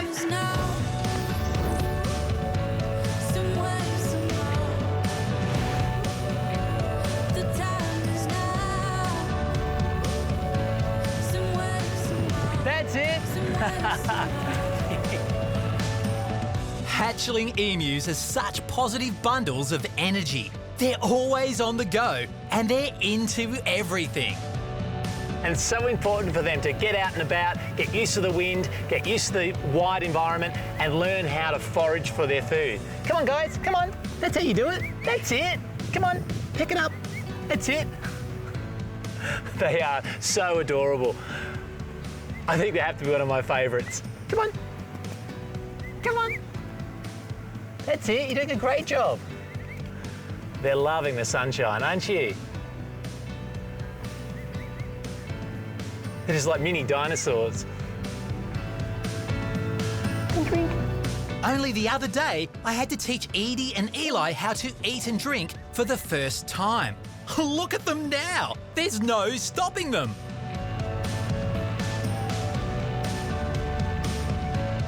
Hatchling emu chicks would be easy prey for dingoes, goannas and wedge-tailed eagles without their amazing cloak of invisibility. These endearing birds are members of the ratite bird family and are closely related to ostrich and the cassowary. Emus, when attacked from above, have been known to run in a zigzag pattern to evade being caught. Edie and Eli seem to be getting in some early practice. Come on, come on. I'm such a proud dad to see how far these little emu chicks have come. Learning to walk, eat and drink in such a short time, and now they're running around and exploring their environment. Come on. Come on.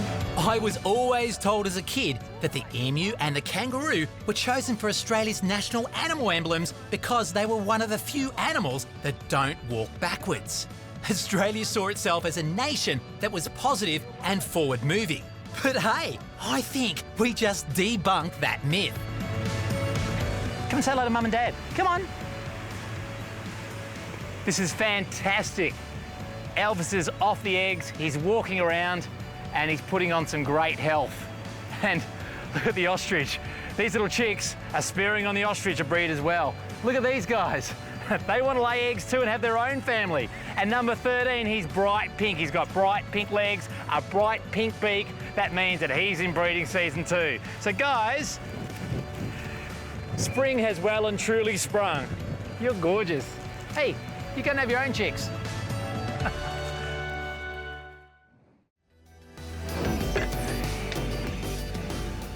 I'm doing a really important weigh-in for my mountain pygmy possums. You see, if they're under 40 grams, they won't survive their hibernation over the winter period. So I have to make sure that I give them the very best attention with their food, give them lots of fats and essential oils, and fingers crossed that these minute little possums, gorgeous little possums, will survive the winter and then breed in springtime. Now, I'll just see if I can put them in there. 44 grams. They're quite young possums. I'm pretty happy with that. These endangered possums only have a total range of 10 square kilometres. It's the only Australian mammal restricted to alpine and subalpine regions of southeastern Australia. They're the only Australian marsupial which hibernates for long periods of time. 45 grams. That's good. Yep. These mountain pygmy possums are critically endangered. There's only 2,000 left in the wild, so we think. So I really want to breed them this year. And it's vital that they keep their weight up and their reserves up. 46 grams. That's good. So for the moment, I'm happy. These animals will survive a short hibernation period, but I really want to breed these animals. They breed in springtime after they wake up from their winter hibernation. As these little possums breed over spring and summer, the extreme heat where I live could possibly kill them. The only way to offer relief from the summer heat is to clear out my wine cellar.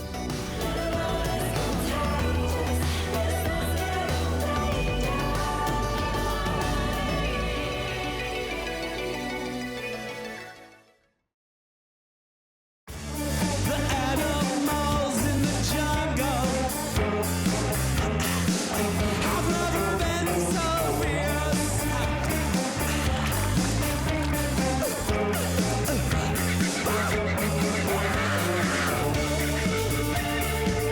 Have never been so Oh, a bit of quoll wee in my mouth. Not the tastiest thing.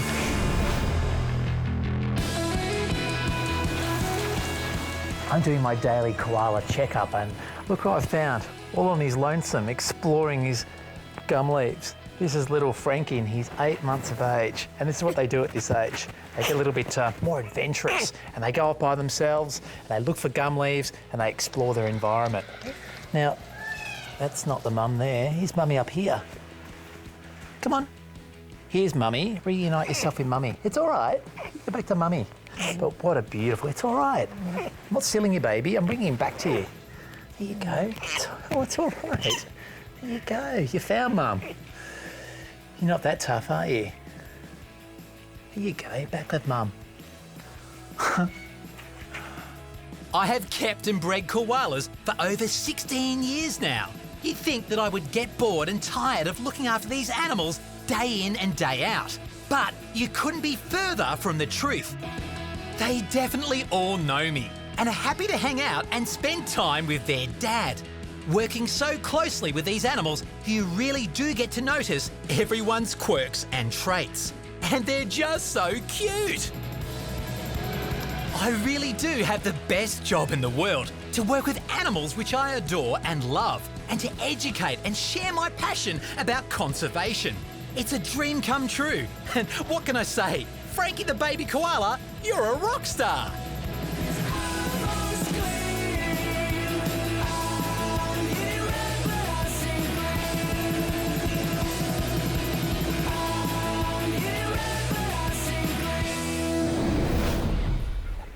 These little tiger quolls are 10 weeks old. These baby quolls are going to be hand-reared, and they'll be suitable to interact with children and adults alike and educate fellow Australians about the importance of conservation.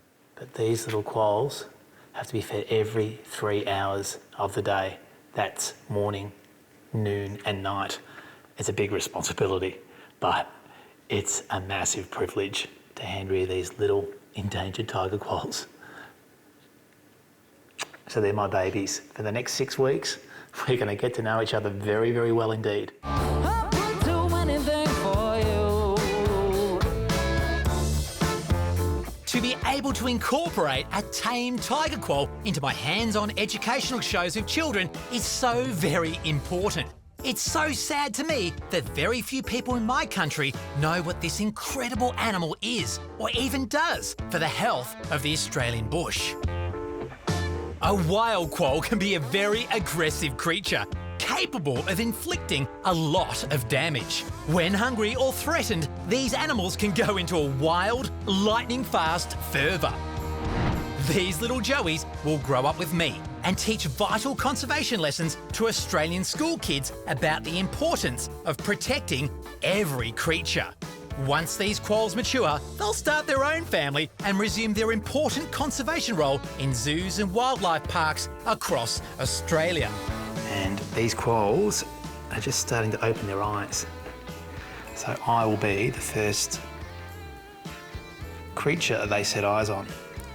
And hopefully that will imprint them on me, because you don't want an aggressive, tame tiger quoll in your house. It's been a fantastic season for my tiger quoll breeding program. All my efforts have finally paid off with a Joey quoll bonanza. Just remember, it's not a 9-to-5 job breeding quolls. It has taken a mammoth effort for this year's success, but one so utterly worth it. Just like any parent, there is never enough time in the day, as there's always something that needs to be done with my animal family, and things that you never get time to do, like sleep.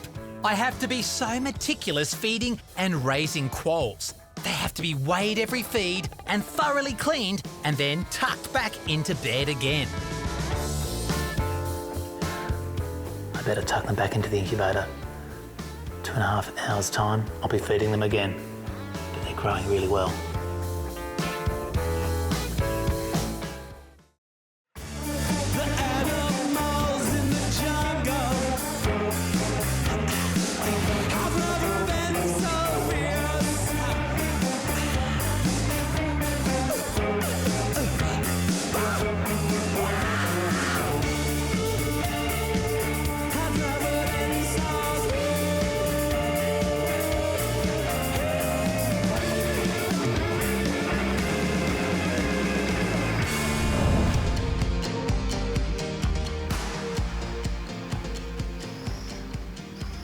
Having these little guys growing a heap. You are beautiful, aren't you?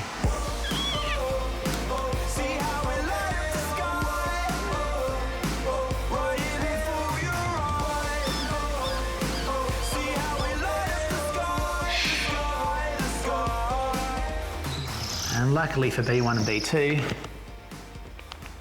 I can buy these in mail order because these little mice I'm petrified of. And I like to call them marsupials. Now, these little... Oh, you want some food? Oh, this is great. These guys are getting used to being fed. My hand. And hopefully I can one day get them to fly to me on a glove during shows. Come here. Come on, wake up. Come on. Have some dinner. Now, there's no such thing as a free lunch. You have to come to me for food, okay? Look. Here. No, come here. Want some food? Have a little marsupial. There you go, that's what you want. You gonna eat it? Turn around. Show them your good table manners. Come on, eat. You gonna eat it? Come on. Eat. You want some food too? Come on.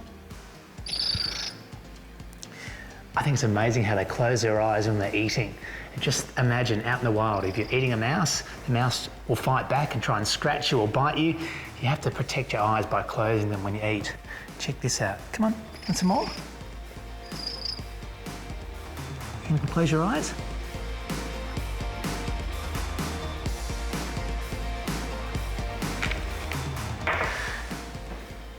Dip them in a bit of water. Owls don't drink a lot of water, so this just hydrates them, soaks up the marsupial, puts a bit of water in it, gives them a bit of a drink. Just be sure to check your glass or your cup out when you come to my house to have afternoon tea. If you come to visit me in my home, don't stand under the ceiling fans, as that's B1 and B2's favourite place to perch. Who would have thought this little owl was on the brink of death 30 days ago? My oh my, haven't you grown? It doesn't matter how many times I raise an owl. It always astounds me how quickly they grow. Although boobook owls are one of Australia's smallest owl species, they sure make up for their size with their huge personalities. If people see the character of these winged hunters, surely they'll fall in love with them and want to protect them. You're so good. And you can check out their feet. Look at these feet they've got, these talons. They're adapted now for grabbing small rats and mice. You can see the importance of having an owl in your backyard. They eat up all the mice. You don't need rat sack, you don't need rat traps. All you need is an owl. A bit of exercise, come on, there you go.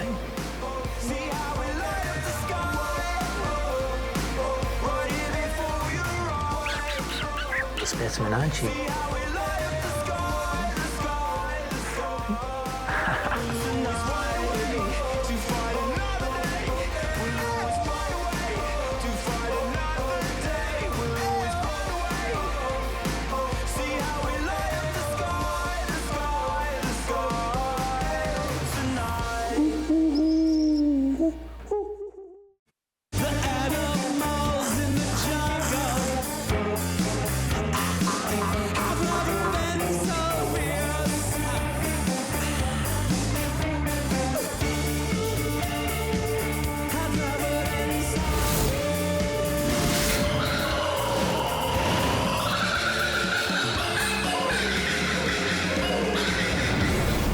On today's show, Chris hits the road and heads to Potero Palace in New South Wales to pick up the newest member of his animal family.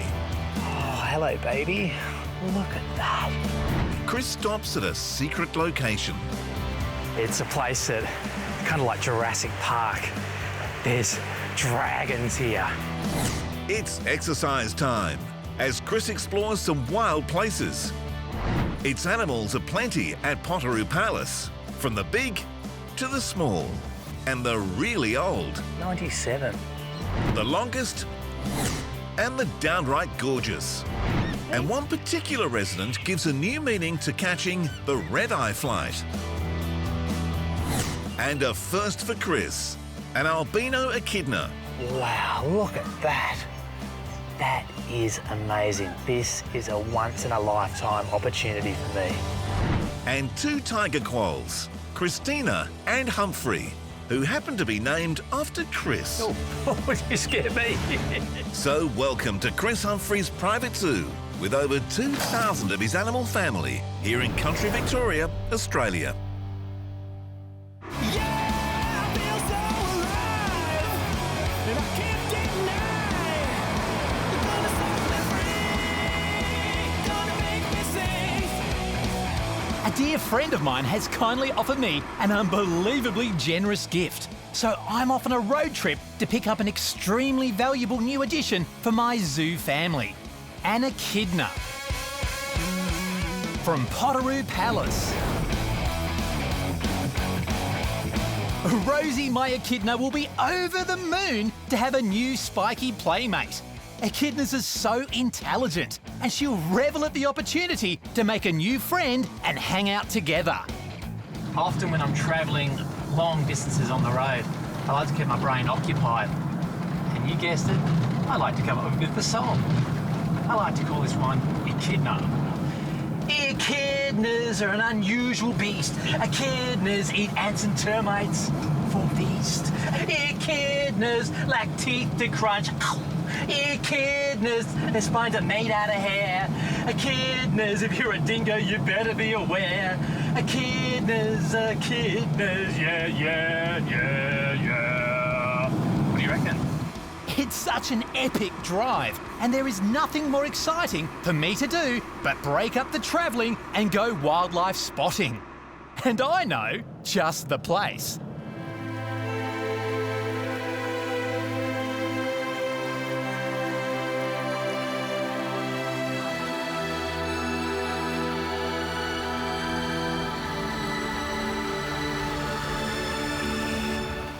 This is an undisclosed place. I can't tell you where I am. This is the secret spot, and no one knows about this place. It's a place that, kind of like Jurassic Park, there's dragons here, real live dragons, not the fire-breathing type. And this place is filled with water dragons. And I always have a bit of a game to see how quickly I can spot one. This is picturesque. This is untouched, this place. And it just brings back so many happy memories from when I was a child. It really just is beautiful, and it's great to know that places like this still exist. Now, it's mighty hot today, stinking hot in fact. There are Gippsland water dragons in every nook and cranny. These water dragons are perfectly adapted for surprisingly cold temperatures, where many other reptiles wouldn't be able to survive. It's almost like they have superhero powers, as they can darken their coloration, which enables them to heat up quickly to remain active. This colour change is almost like they are recharging their batteries. And this is where they live. They have to compete for real estate. Only the big boys get the prime positions. Now, I've only been here for a matter of minutes, but this is just the best place in the world that I know of to find a Gippsland water dragon. And I'm not making this up. There's one just behind me over here, and he's a big, buffy, fat-headed male, and he's got the big crest on his head, kind of like a mohawk, to fight off all the other boys, to make himself look big and tough and mean, like a tough guy at a bar. He's got the big orange dewlap underneath his chin. Look at him, look at him, look at him. This is so cool. There's another one, just over there. Can you see it? Looks like a big female. There, look. So these water dragons are insectivorous. So they eat bugs and grasshoppers and dragonflies that are attracted to the water source. They don't have to do much. They just wait for their prey to come to them. And they're quite partial to a bit of fruit as well.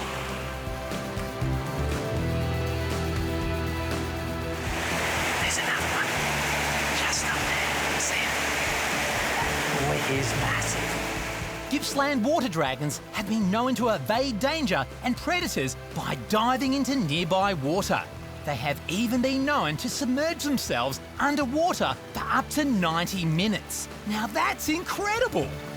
Around these parts, they're often called Jesus lizards, as smaller specimens have the ability to run across the surface of the water. They really do remind me of mini Godzillas. This is the best way to revitalise myself. It's a massive drive to get to the zoo where I'm picking up this echidna today, and just to have a break, refresh, awaken my senses, and to see water dragons in the wild. Woohoo! This is the best day of my life! It's time, never felt so alive. Breaking out, kicking into overdrive. I hold tight, it's gonna get rough, and we're never turning back. We're never turning back. I let it go, start to feel the power. Watch it glow, harder by the hour. Like the fuse, you're never gonna lose, 'cause we're never giving up. We're never giving up. Hey, are you gonna play? Are you gonna shout it out loud? The countdown to victory. My job as a zoologist is strenuous and extremely demanding. I need to keep insanely fit. There is nothing more exciting and invigorating for me than to smash out a training session, especially in wild places such as this.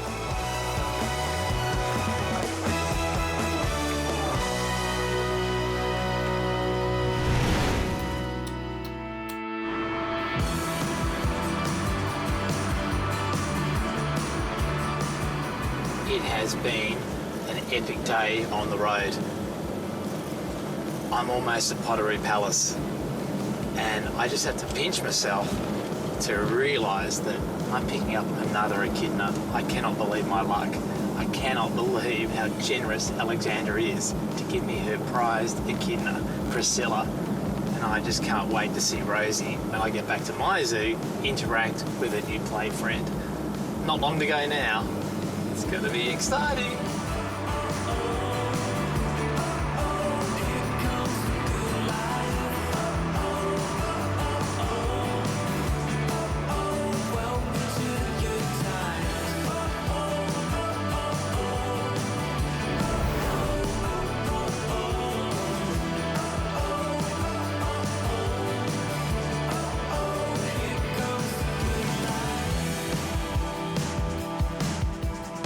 Thankfully, just like myself, Alexandra is fighting to protect grey-headed flying foxes in her region.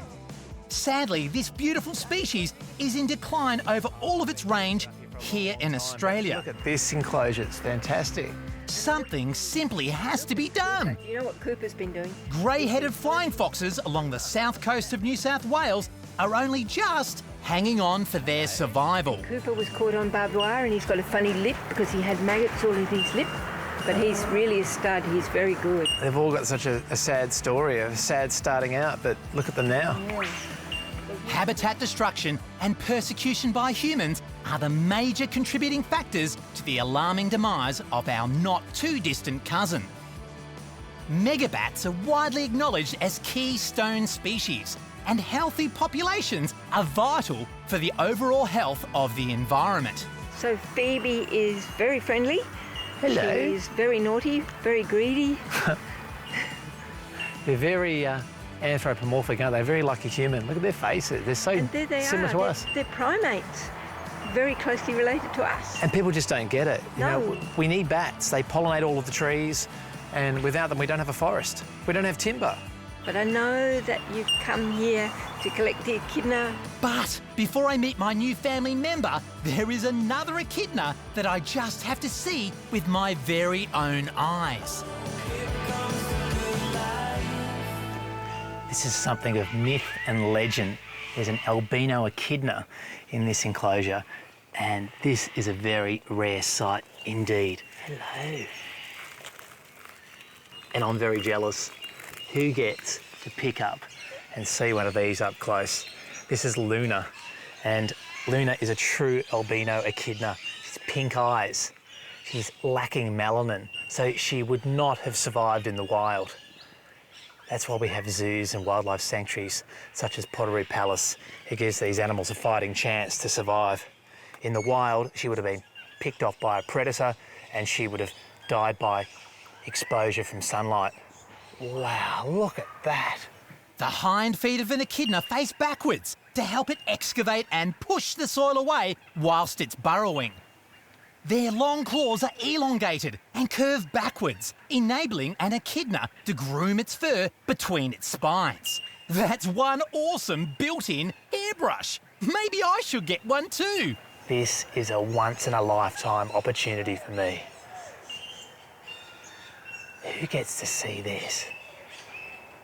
Wow.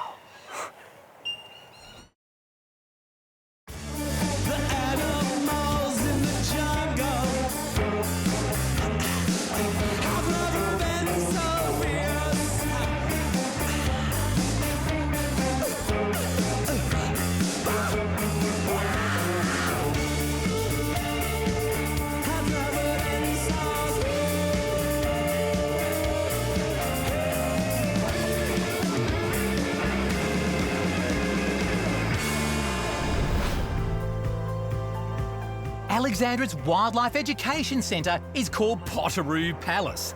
It has an amazingly diverse range of unique and curious Australian animals.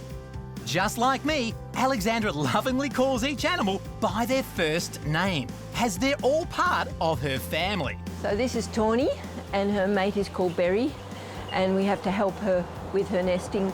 She minds the nest in the daytime and Berry minds it at night. Just remember, tawny frogmouths are not an owl. They are closely related to the nightjar bird family and capture their food with their mouth, not talons like an owl. It will be fantastic to be able to swap my tawny frogmouths, which I breed back at my place, with Alexandra here at Potero Palace. This will ensure a healthy and genetically diverse captive breeding program for this species. My beloved tawny chicks love to warm up on the computer. There's Popeye, Rolly, Chewy, and of course the leader, CJ. This is a white-winged chough. You'll be excused for thinking it's a raven or a crow, but a very different species of bird. And they've got a completely different beak for digging into the ground to dig up orchid tubers. Now, these birds are very rare in captivity. And Chuffy here is very friendly and very interested in me today. Hello. It's an incredibly rare experience to get up close and personal with a white-winged chough. I see these beautiful birds often where I live, but never this close. That's why places like Potero Palace are such important places to support. I believe that when you can engage with an animal and interact with a creature in a mutually positive way, you develop a connection and an empathy that is everlasting. Chuffy's eyes are red and enlarged. It's almost as if he's blushing. That means that he's excited to meet me too. And these birds are becoming rarer and rarer in the state of Victoria, where I live. They need pristine environments to live. Hey, they're beautiful. And I've never seen one this close, so this is a great experience for me. And it's great to come to a wildlife park and see animals up close and personal like this and see that we're not too dissimilar. We all like a bit of attention. Now, this is Mary, a 97-year-old sulphur-crested cockatoo. And cockatoos can be quite cantankerous birds at times, but Mary is a sweetheart. 97, that is very, very old. And it just shows you that cockatoos are for life. So if you get one as a pet, it's a long-term pet. And you are beautiful, aren't you? Hey? Hey, come on.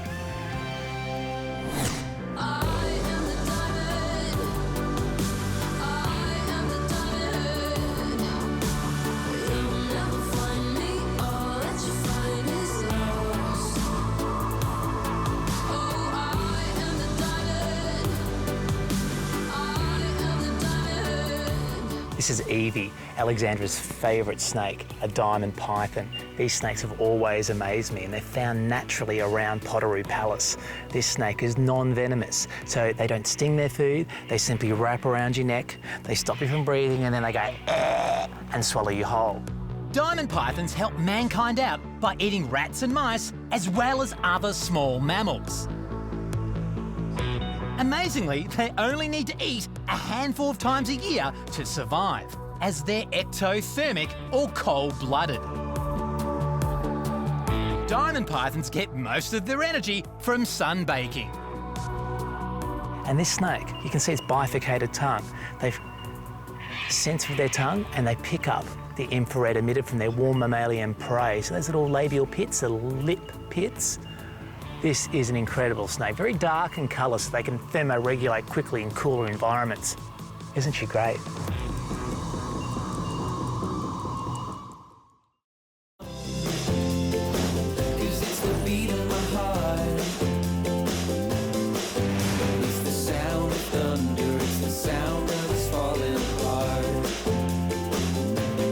Now the time has arrived for me to catch up with a couple of old tiger quoll buddies. And to be honest, I'm, well, just a little nervous. Hello. Humphrey, our star. This is my long-lost son, Humphrey.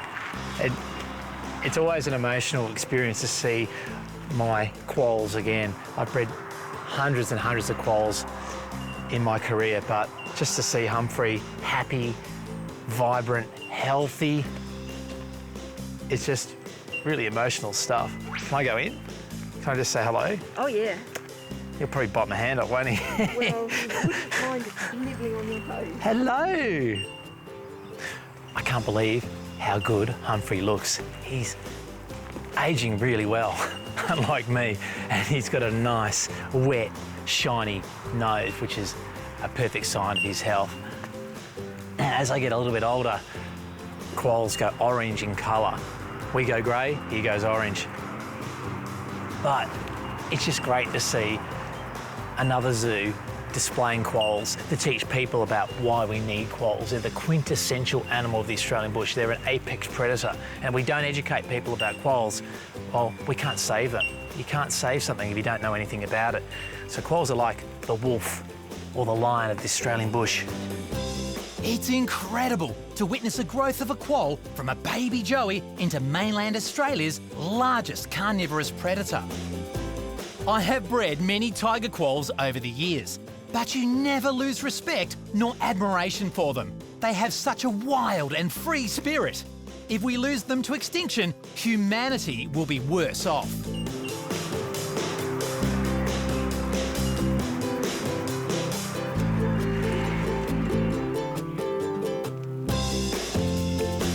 Now it's time to meet Christina, another quoll bred through my breeding program. And of course, she was named after me.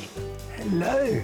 It is so rewarding to see all of my hard efforts over the years studying and breeding this endangered species finally paying off. This is exactly what good zoos and wildlife conservation centres should be all about. Educating people about the plight of many Australian species is vital if wild animals are to have any chance of survival in their natural habitat. How can people save something and protect animals if they don't have places to watch, observe and learn to love these special creatures? Now, you can't learn that from a book. You can really see the difference between the male and the female tiger quoll. Humfrey is buffy-headed and much larger in size. Christina is more sleek, agile and prettier. Well, I think so anyway. But she certainly has some attitude. Oh, you scared me. The time is now. Somewhere, somehow. Echidnas would have to be up there with one of the most curious creatures on the planet. Just like the Australian platypus, they lay an egg to reproduce. Echidnas only live here in Australia and New Guinea. They use their sensitive beak to hunt down a diet of ants and termites, licking them up with their lightning-fast 18-centimetre long tongue. I can't believe the time has come. This is one of the most exciting moments of my life. I finally get to meet Priscilla, a little echidna, which is going to come back to my zoo to meet Rosie. Can I have the honours? You can, Chris. I can't believe she's like a natural blonde just like me. This is one of the nicest things anyone's ever done for me. An echidna, they're so rare in captivity, and I can't believe... Come on, it's all right. Don't be shy. Don't be shy. It's amazing how sharp these spines are. Modified hair, but you wouldn't want to be a dingo. Come on. It's all right. Come on. That's amazing how they really grip in. Oh, hello, baby. Look at that. Priscilla the echidna. Oh, thank you so much. Hey. Thank you. Chris's animals all have names like ours do, so it's lovely. She's going to a wonderful home. I'll look after her, I promise. Come on, come back and meet Rosie, Priscilla. This is so good. Hey, come on, it's all right. I'll look after you. It's going to be a long trip home. But don't worry, I have an insect smoothie ready for Priscilla when she gets the echidna munchie. The animals in the jungle. I've never been so fierce. I've never been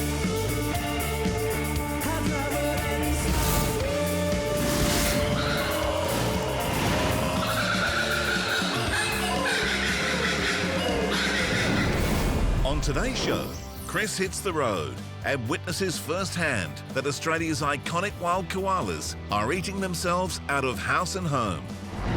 See the amazing moment when a baby fairy penguin takes its first breath of life.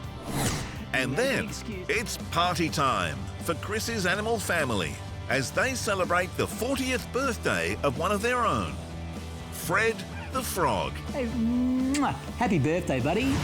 So welcome to Chris Humfrey's private zoo with over 2,000 of his animal family here in country Victoria, Australia.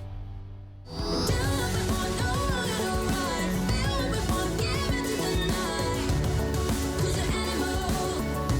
is the middle of the night and I've just got up to see my new babies. This is very, very exciting for me.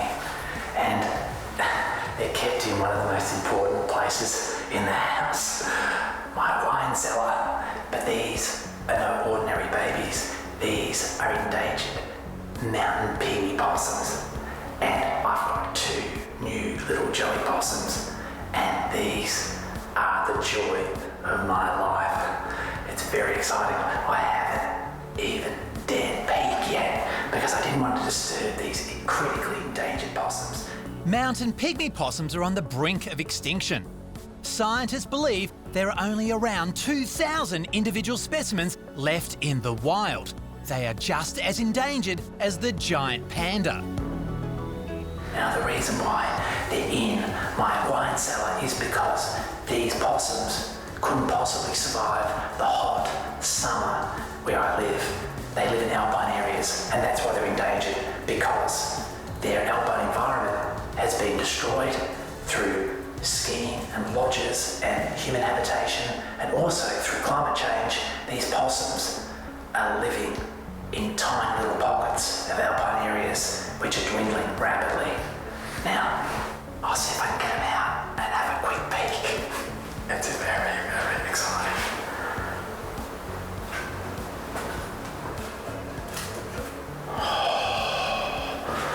Look at these. These mountain pygmy possum joeys. And there they are. 3 months old. Absolutely drop-dead gorgeous. What I'm about to share with you is a very rare and unique glimpse of a neonate mountain pygmy possum joey. Wow! Joey possums are nurtured inside their mother's pouch for 4 to 5 weeks, then spend another 5 weeks in the nest where they continue to suckle off their mum. The babies are fully weaned at the age of 10 weeks. That's one mighty quick childhood. They are the only true hibernating mammal in Australia, sometimes hibernating up to 5 to 7 months. If they don't eat enough food before hibernation, they will perish in the harsh alpine winter. I've got a boy and I've got a girl.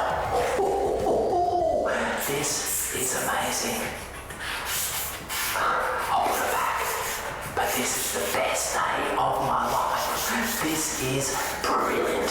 And it's a perfect way to cap off a really hot summer. So much joy. Pretty mountain pygmy possums.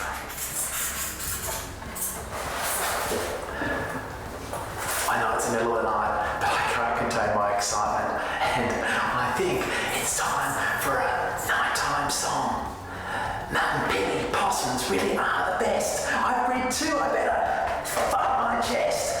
We need more pygmy possums, please, because pygmy possums, they pollinate the trees. Yeah! That wasn't my best, was it? But that's great. I am so wrapped. I am so stoked. It just doesn't get any better than this. Mountain pygmy possums. I love them. It's a new day. It's everything you ever wanted to be. It's a new day. It's the perfect time. Make the best of everything. 'Cause all you really need is a new day. Whoa,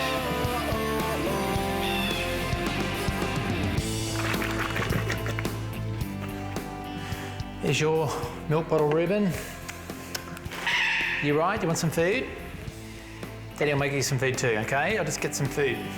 I offer an a la carte menu to my beloved animal family every day at breakfast. Everyone has different needs, tastes and diets, and some are vegetarians, some are carnivorous, a few omnivores, and even a few vegans.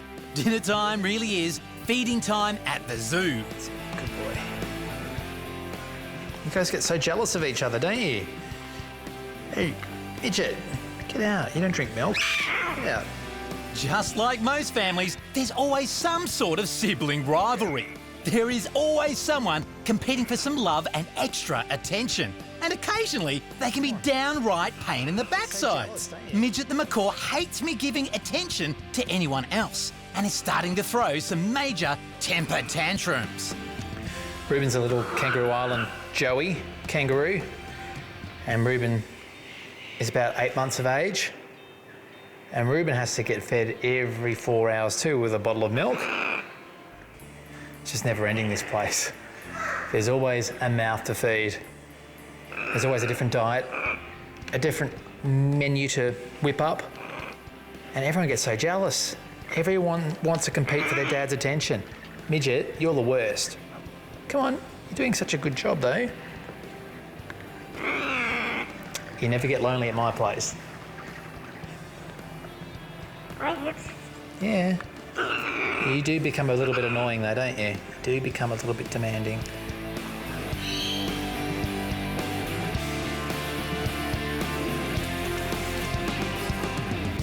Hey Rosie, some food? Many of my animal friends have very specialised diets, such as Rosie the echidna. In the wild, echidnas dine on termites and ant larvae, but at my place, Rosie dines on a specially prepared echidna diet, consisting of egg yolk, cat food, insect powder, vitamins, all mixed up in the Vitamizer, making a delectable echidna milkshake. Her 18-centimetre long tongue always eagerly slurps up my gourmet delight. Polly's had a miraculous recovery from... Oh, stop it. That's naughty. After her surgery. Polly, the Australian eclectus parrot, hatched with a deformed leg. Without corrective surgery and lots of loving care and rehab, there was absolutely no chance that this jewel of a parrot would have survived in the nest. The decision was made to have Polly's leg operated on by a vet and reset into the correct functional position. I had no idea how the surgery would go, and there was no guarantee that Polly's surgery would be effective. So it's been defused, it's been cut through there, and hopefully she's got a bit more movement. After weeks of parrot physiotherapy and loads of TLC, Polly has made a full recovery Doing such a good job now, Polly. and has metamorphosed into a male eclectus parrot with magnificent jade green plumage. Animals don't need parrot porridge, they just like it as a bit of a treat in the afternoon. It's like human teenagers do. They like a bag of chips and an occasional block of chocolate. These guys like their parrot porridge. You all right, Rosie? You've had enough, haven't you? You've just gone to sleep.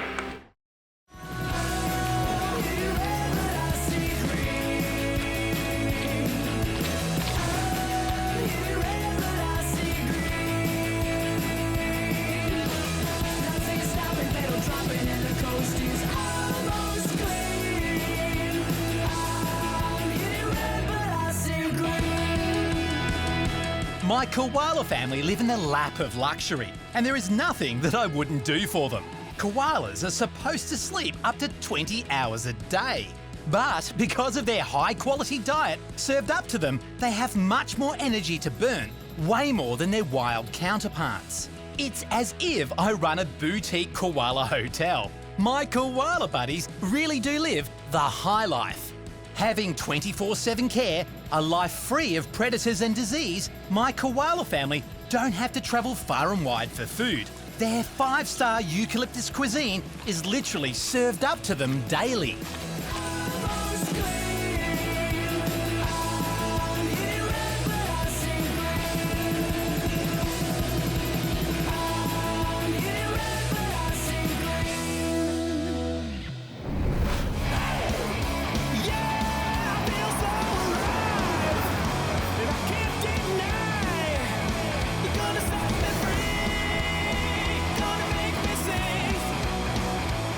I'm driving to one of the best locations in Victoria, Australia, to see southern koalas, Western Victorian Otways. And this would have to be the best chance of seeing a koala. They've been pushed into habitat strips along roadsides. There's a sea of agriculture around here, and these koalas have been locked into tiny little tracts of land, and they're abundant in little tiny pockets. So people think they're pretty common, abundant in fact, and hopefully we'll see lots of koalas today. The sad fact is, the reality is these koalas are really under threat. They're inbreeding, they're overpopulating a small area, they're starving, and not too long these animals could become extinct. We need to do something about it drastically. But the sad thing is, there's heaps of tourists here. There's people lining up along the roadside from all over the world. This is a tourist mecca. People come from all over. There's koalas up here, there's everywhere. They're just all over the road, just up here. There's another one. There's two. There's another one over there. So people get excited. I'm excited. But the sad reality is, these koalas shouldn't be here. They shouldn't be so abundant in one tiny little area. You know, there's 50 times more koalas in this area than it should be naturally in the Australian ecosystem. Here in Australia, koala conservation over the past 200 years has had a checkered history. Once koalas were hunted for their fur and were almost fully exterminated by man. It was thought that at the start of the 19th century, there were around 1 million koalas in existence. However, today, it is estimated that between 80,000, possibly only 40,000 koalas are left. Koalas are fully protected by federal law, Scientists have differing opinions on koala conservation and their abundance in our nation's various states. But no one can argue that the natural habitat for the koala is being destroyed, and koalas are at the risk of obliteration. Koalas face their biggest challenge to survival yet. The species is directly threatened by habitat destruction, land fragmentation, urban sprawl, vehicle collisions, domestic pet attacks, and inbreeding and disease. Koalas face a very bleak future if we don't all work together now. It will take government backing and every single one of us to help koalas out before it's too late. Imagine the Australian iconic koala becoming extinct. It wasn't too long ago that we hunted the sheep-killing Tasmanian tiger to extinction, and they are sadly part of our country's history. Wouldn't it be great if we could translocate some of these koalas to areas where koalas are diminished in numbers, where there's healthy populations of eucalyptus where these koalas can breed? These koalas are trapped, they can't radiate out, they can't get to new habitats. And if they walk across farm pastures, cows, they stomp on them. Cows hate koalas. So we need to link up this natural habitat to other areas. You can see clearly the skeletonized eucalyptus trees. Koalas simply have eaten themselves out of house and home. They have nowhere left to go. Oh, this is devastating. It's little Joey up in the tree on its mum's back, but the tree is not a gum tree, it's a tea tree. They don't even eat tea tree. All the gum trees around me are dead from over-browsing from koalas. This mother koala will soon run out of food and will slowly starve, and will be unable to produce milk for her Joey. Surely we can move our iconic animals somewhere else, because these guys are going to die. This is my night, this is my time. It's all about me, on to shine. For once in my life, I'm gonna stand out, 'cause this is my night tonight. It breaks my heart to witness such suffering and devastation. This place really is an environmental war zone. When will we understand that humans are directly linked with the health and balance of all ecosystems? But it's not all doom and gloom. Nature can rebound quickly. This once magnificent coastal eucalyptus forest can be restored to its former glory, but koalas have to be removed to give the trees a fighting chance to rebound and to rejuvenate. We can't give up hope, and we have to keep trying new ideas and not be scared of failure. Doing nothing would be a crime against these absolute treasures of nature. This is my night, this is my time. It's all about me, on to shine. For once in my life, I'm gonna stand out, 'cause this is my night tonight. As much as I get angry and uptight at the way the planet is being managed and looked after, I always take every opportunity to immerse myself in natural places and take stock and realise how lucky we really are. It is so invigorating for my spirit to be alone and free out in such a wild place. Isn't it nice to know that there are still some places in our world where humans are very small and insignificant? I have to use every bit of my animal instinct to remain safe and composed. Otherwise, things could end badly. That's the fun of it. And you know what they say? If you aren't scared once a day, you're not really living. I think I really want to be free. I never had the chance to be me, 'cause all my life I never could see that you're the only one that makes me happy. I think I really want to be free. I never had the chance to be me, 'cause all my life I never could see that you're the only Oh, that's disgusting, you two. I leave you alone for a couple of minutes and look at this. That's foul. Oh. Emus aren't the best pet to keep in your bedroom. You wouldn't believe how much cleaning product I go through. But, you know, at least it's a healthy poo. They're growing up big and strong, these emus. I think it's time for you guys to go outside. Still love you though, but it's time to wear a bit thin. All the people up, all the massive up. Bring it, bring it. Are you ready?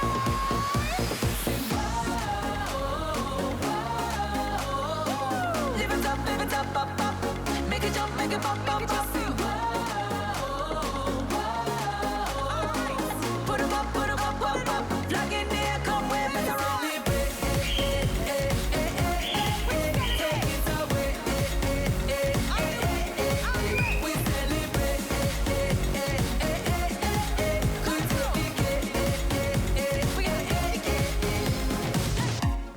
You may be excused for thinking it's my 40th birthday. How nice, but it's actually Fred the frog's 40th birthday. And Fred is the oldest friend that I have in my animal family. I've had him since I was 3 years of age, and he's one of the oldest frogs that I know of in captivity, and he is enormous. Fred is a common green tree frog and belongs to a highly diverse genus of frogs known as Latoria. This genus of frogs is distinguishable from other tree frogs throughout the world as they have a horizontal iris.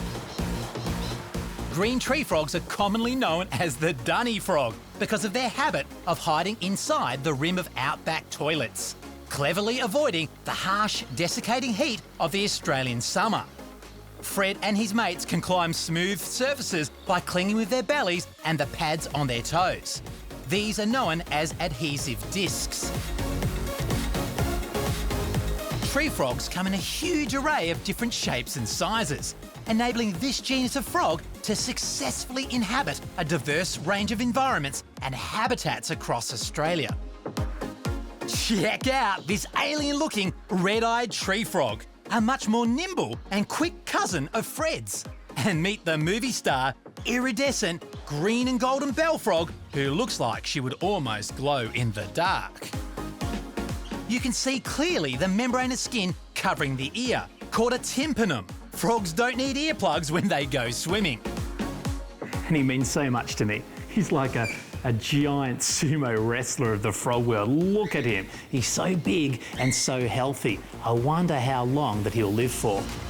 We all need to protect frogs. They help us by eating up all of the bugs, but they also provide the cure for many human diseases and illness, and are an untapped medical cabinet for mankind. I found Fred sticking to the urinal in the boys' public toilets when my family and I were holidaying when I was a kid, and I've had him ever since. Now Fred is retired, he doesn't do shows anymore, and he lives in my office, and he's actually living in the lap of luxury. I wonder how long he'll actually live for. This is one very old green tree frog, and what better way to celebrate to get together and celebrate with my animal family. Another special event has just occurred too. The hatching of a baby fairy penguin. So now it's a double celebration. After a 35-day incubation period, it's finally time to welcome this little guy into the world. And to actually get footage of a penguin chick hatching is one of life's highlights. My adult penguins aren't always the best at raising their chicks. So this year, I have given them a helping hand by artificially incubating their eggs for them. And guess what? My helping hand has paid off. Success! Mr. Red can sense that his chick has successfully hatched too, as he appears to be calling out in celebration. My penguin family are swimming around in a joyous frenzy and are over the moon with the new baby's arrival. So now it's going to be a double celebration, welcoming the new and celebrating a golden age and a life well lived. So, what better way to celebrate his amazing life is to gather together. I've got his frog posse over here, I've got Chuck the koala, I've got beautiful Daphne the western grey kangaroo, and of course I've got the tawny frogmouths. How appropriate. And to cap off his 40th birthday party, I have baked Fred his favourite cake. Look at this, Fred. You're going to love those mealworms, buddy.